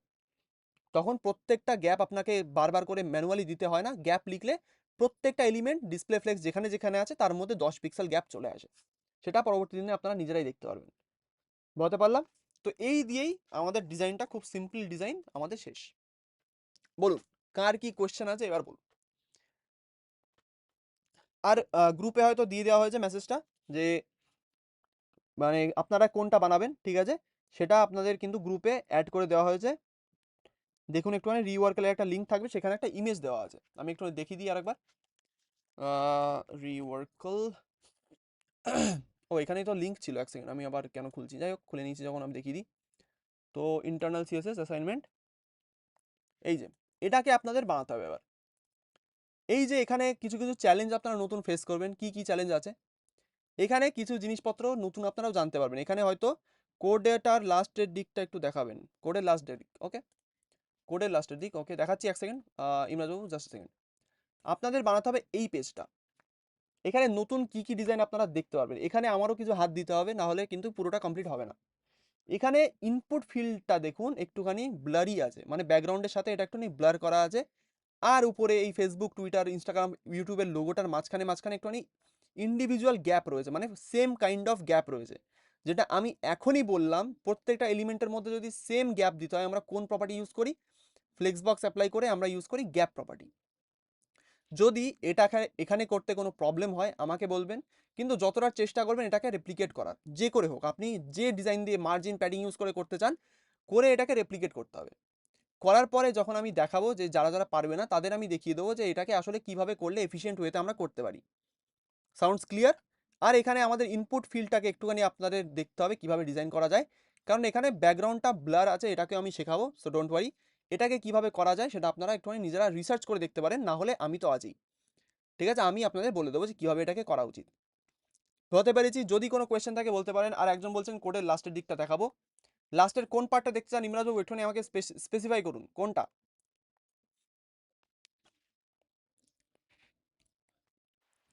ফর্ম ট্যাগটা। ফর্ম ট্যাগটা, ওকে, এই যে ফর্ম ট্যাগ।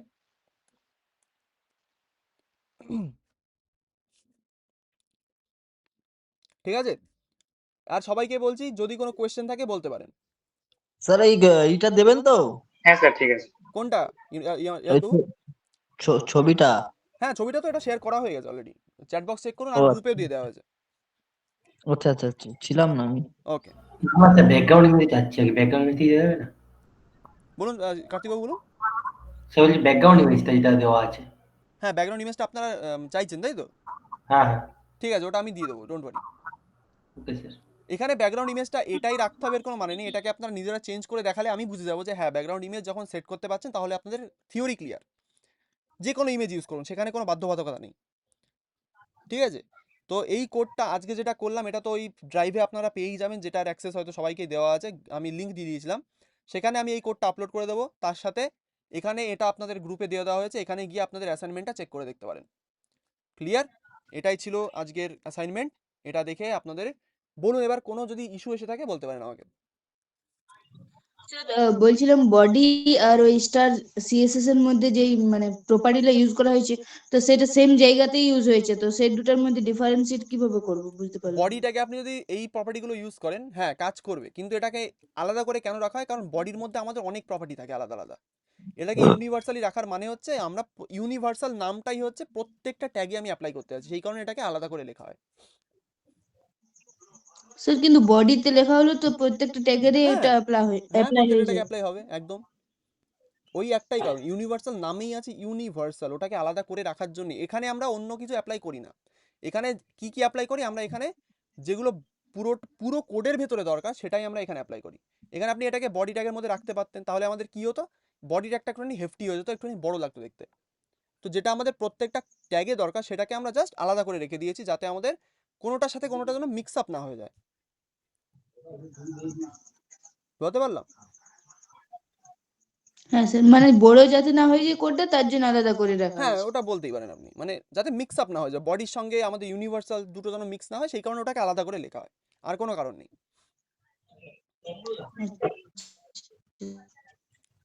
বলুন আর কোনো কোয়েশ্চেন এই বিষয়ে?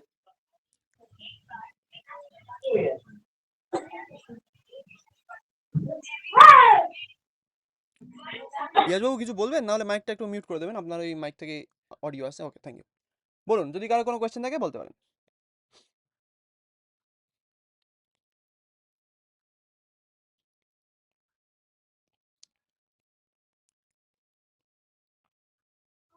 স্যার টেলউইন্ড এর পরে কি জাভাস্ক্রিপ্ট হবে?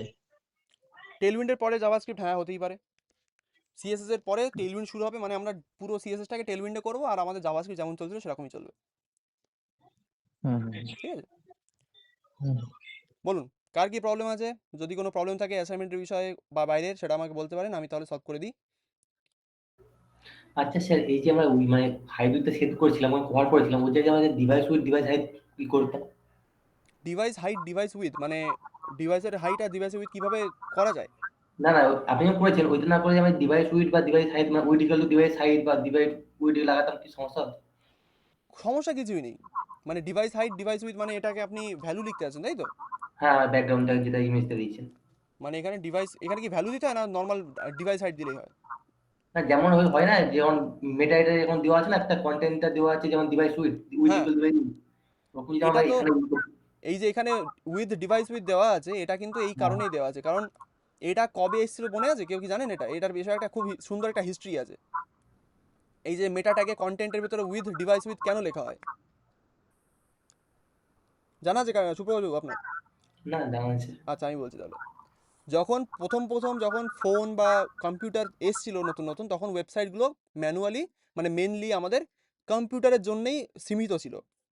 যখন আস্তে আস্তে আমাদের যে আইফোন, প্রথম যখন আইফোন আসে, সেই আইফোনের টাইমে প্রত্যেকটা ওয়েবসাইট অ্যাকচুয়ালি তখন ডেস্কটপের জন্যই অ্যাভেলেবেল ছিল, কিন্তু ফোনের জন্য কিন্তু তখন আমাদের কোনো ওয়েবসাইট পোর্ট হতো না। তো তখন ফোনের জন্য ওয়েবসাইটগুলো দেখতে খুবই উইয়ার্ড লাগতো, মানে ডেস্কটপের সাইট আপনার ফোনে দেখলে যেমন লাগবে সেরকম, তখন কিন্তু রেসপন্সিভনেস বলে কিছু ছিল না। তো এখানে এইচটিএমএল এর যারা ফাউন্ডার বা যারা এইচটিএমএল বানিয়েছেন, তারা এখানে একটা কন্টেন্ট উইথ ডিভাইস উইথ এই একটা লাইন অ্যাড করে দেয়। এটার পেছনে অনেক, মানে ব্রাউজার বুঝতে পারে এটার কারণে, যে with equal to device with, এটার মানে হচ্ছে ডিভাইসের যে উইথ হবে সেই হিসেবে আপনার ওয়েবসাইটটা অ্যাডাপ্ট করবে অটোমেটিক্যালি। সেই কারণেই কিন্তু এটাকে যদি আপনি রিমুভ করে দেন, আপনার ডিভাইসের উইথটা, মানে বলতে পারেন যে বুঝতে পারে না আমাদের ব্রাউজার যে আসলে ডিভাইসের উইথ কত। তো এটাকে সিম্পল একটা জাভাস্ক্রিপ্ট দিয়ে লেখা যায় যে আপনার ডিভাইসের উইথ কত দেখতে লাগবে, এটা বাদ দিলে, আর এটা যখন আপনি অ্যাড করে দেবেন তখন কত হবে। সেই কারণেই কিন্তু এই উইথ ডিভাইস উইথটা লেখা হয়, যাতে প্রত্যেকটা ওয়েবসাইট একটা ডিভাইসটাকে অ্যাডাপ্ট করে নেয়, পরে গিয়ে সেটাকে আপনি রেসপন্সিভ বানাচ্ছেন সেটা আপনার দায়িত্বে। বুঝতে পারলাম। কিন্তু এখানে যদি উইথ আর ডিভাইস উইথ, আপনি কি এই হাইটের কথা বলছিলেন সুপ্রকাশ বাবু? আরেকবার বলুন। হ্যাঁ স্যার, হ্যাঁ। মানে এখানে ডিভাইস উইথ আপনি দেবেন কি করে, সেটা তো আমার ক্লিয়ার হলো না। হ্যাঁ, যে আপনি যে বলছেন না, মানে যেমন হাইট, মানে উইথটা উইথ লিখে যেমন উইথ দেওয়া হচ্ছে ব্যাকগ্রাউন্ড ইমেজটা, যে ব্যাকগ্রাউন্ড সাইডটা আপনি কভার করেছেন, ওখান থেকে যে তোমার দেওয়া যাবে কি, ওইটা জিজ্ঞেস করছিলাম আমি। না ওইভাবে পসিবল না, ওইভাবে দেওয়া যায় না। না, কন্টেন্ট দেখে চোখে পড়লো, মানে এটাই বাস্তা বুঝছেন, তারপরে এইগুলো কন্টেন্ট চোখে একটা পড়লো একটা দেখতে হচ্ছে গিয়ে। ইউনিট, বুঝলেন? এগুলো হচ্ছে এক একটা ইউনিট, আছে, তারপর হ্যাঁ, পার্সেন্টেজ আছে, পিক্সেল না আছে, সেগুলো সেগুলো ইউআই। জানি আমি, না সেগুলো জানি, কিন্তু ওই যেমন কন্টেন্ট দেখে যদি কন্টেন্ট আমি ডিভাইস শুট করেছি, ওইটাতে ভাবতে গিয়ে চোখে পড়লো আর কি, মানে মনে হলো কোশ্চেনটা। অবশ্যই অবশ্যই। তো এটাই এটা হচ্ছে ঠিক এর আছে। কারণ। এটা যদি না থাকে আপনার ওয়েবসাইটটা দেখতে একটুখানি অন্যরকম ওই লাগবে, তো আমি ওখানে দেখি। দিলাম যে, কারণ যেহেতু ওটা লেখার জন্য কন্টেন্ট গুলো অটোমেটিক ডিভাইস হইতে হয়ে যাচ্ছে, ঠিক আছে, ওই জন্যই ভাবলাম যে এটা যে আমি এখানে করি, ইউজ করি। স্যার বলছিলাম একটা প্রবলেম হচ্ছে। বলুন। স্যার ফর্ম ট্যাগের নিচে যে লেভেল ট্যাগটা আছে না, তো ওটা স্যার আসছে না। মানে ফর্ম ট্যাগের ভেতরে লেভেল ট্যাগ যেটা আছে, এটা হ্যাঁ, হ্যাঁ, বানানটা ঠিক লিখছেন? একটু দেখে নিন। সবকিছুই ঠিকঠাকই করছি, তো আসছে না তাও। আপনার কি এখানে ইউনিভার্সাল সিলেক্টর, এটা কি আপনি কি ব্যাকগ্রাউন্ড ইমেজ সেট করেছেন কোনো এই ওয়েবসাইটে? হ্যাঁ হ্যাঁ, সবকিছুই সেট করেছি, মানে পুরো উপর থেকে একদম শেষ পর্যন্ত সবকিছুই ঠিকঠাক আছে। তাহলে আপনার লেভেল সবকিছুতে চেক ট্যাগটা আসছে না করলাম। তাই তো? তাহলে হয়তো আপনার কোনো হ্যাঁ, একটা কালার, হয়তো কালারের জন্য হয়তো দেখতে পাচ্ছেন না ওটা, অথবা ওরকম কোনো কারণ হতে পারে। একবার স্ক্রিনটা তো এখন শেয়ার করা পসিবল না, কারণ শেষে চলে এসেছি। আপনি একবার কাজ করুন, কোনো একটা ব্যাচমেটকে বলুন যে আমার এরকম প্রবলেম হচ্ছে, কোডটা তাকে পাঠান, সে আপনাকে সলভ করে দিয়ে দেবে। আচ্ছা স্যার, ঠিক ঠিক আছে। আছে? যদি কোনো প্রবলেম পরে হয় আমাকে বলবেন, ঠিক আমি আছে তারপরে দেখে দেবো খুনি। তো এবার দেখুন ডিভাইস উইথ আচ্ছা ডিভাইস স্যার, ঠিক হাইটের কাজ দেখুন। ঠিক আছে, থ্যাংক ইউ ইমরাজু। এখানে দেখুন আমি যখন আমার ওয়েবসাইটে ডিভাইস উইথটা এখান থেকে রিমুভ করে দিয়েছি, এখানে যে উইথ ছিল আমাদের, ওয়েলকাম স্যার। ঠিক আছে? তো এখানে আমাদের ডিভাইস উইথটা দেখুন, আমি যদি ডিভাইস উইথটাকে রিমুভ করে রাখি আমার ওয়েবসাইট এরকম দেখতে লাগবে। যখন আমি এটাকে সেট করব, ঠিক আছে, আমার এখানে কোনো চেঞ্জ আসেনি, কিন্তু এটা অ্যাকচুয়ালি কোথায় চেঞ্জ আসে, এটা জাভাস্ক্রিপ্টে গিয়ে চেঞ্জ আসে। আপনি সেটা নিজের চোখে দেখতে পারবেন, কারণ এই ডিভাইস উইথটা অ্যাকচুয়ালি আমাদের ব্রাউজার বুঝতে পারে যে আমার ডিসপ্লের উইথটা কত, সেই হিসেবে আমার ওয়েবসাইটটাকে অ্যাডাপ্ট করায়। তো এখানে আমার ডিসপ্লে উইথটা নর্মালি দেখুন এরকম লাগছে এখন দেখতে। ওয়াও, আমি এটাকে জুম ইন করি একটুখানি।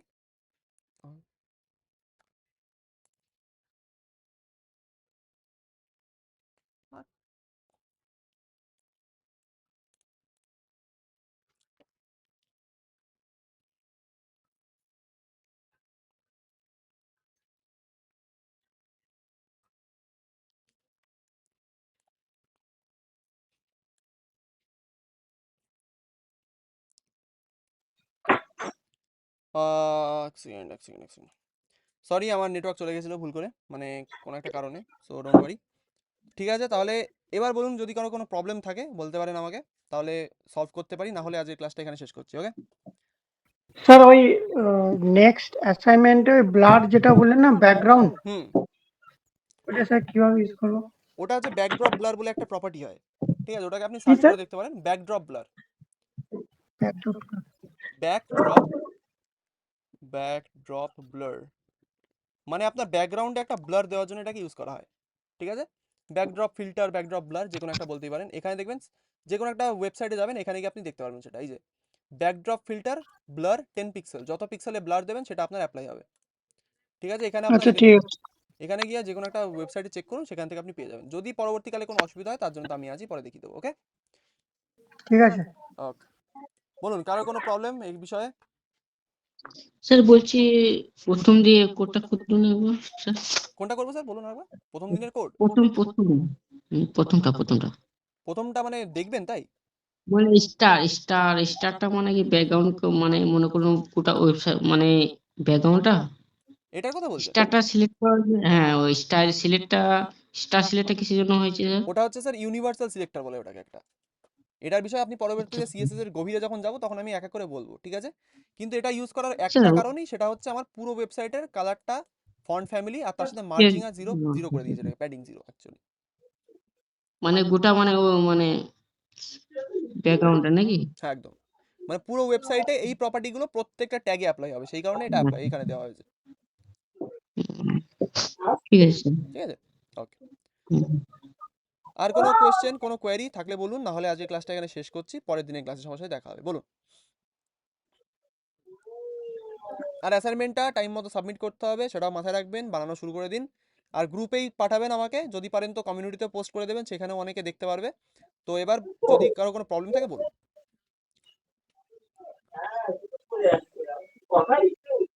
তাহলে কোনো কারো প্রবলেম নেই, যদি প্রবলেম আসে আমাদের ব্যাচমেটদের সাথে কন্ট্যাক্ট করবেন। তাহলে আজকে ক্লাসটা এখানে শেষ করছি, সবাইকে শুভরাত্রি, আবার পরের দিনের ক্লাসে তাহলে দেখা হচ্ছে। সরি, আচ্ছা, good night. Good night sir. Okay, thanks a lot. Okay,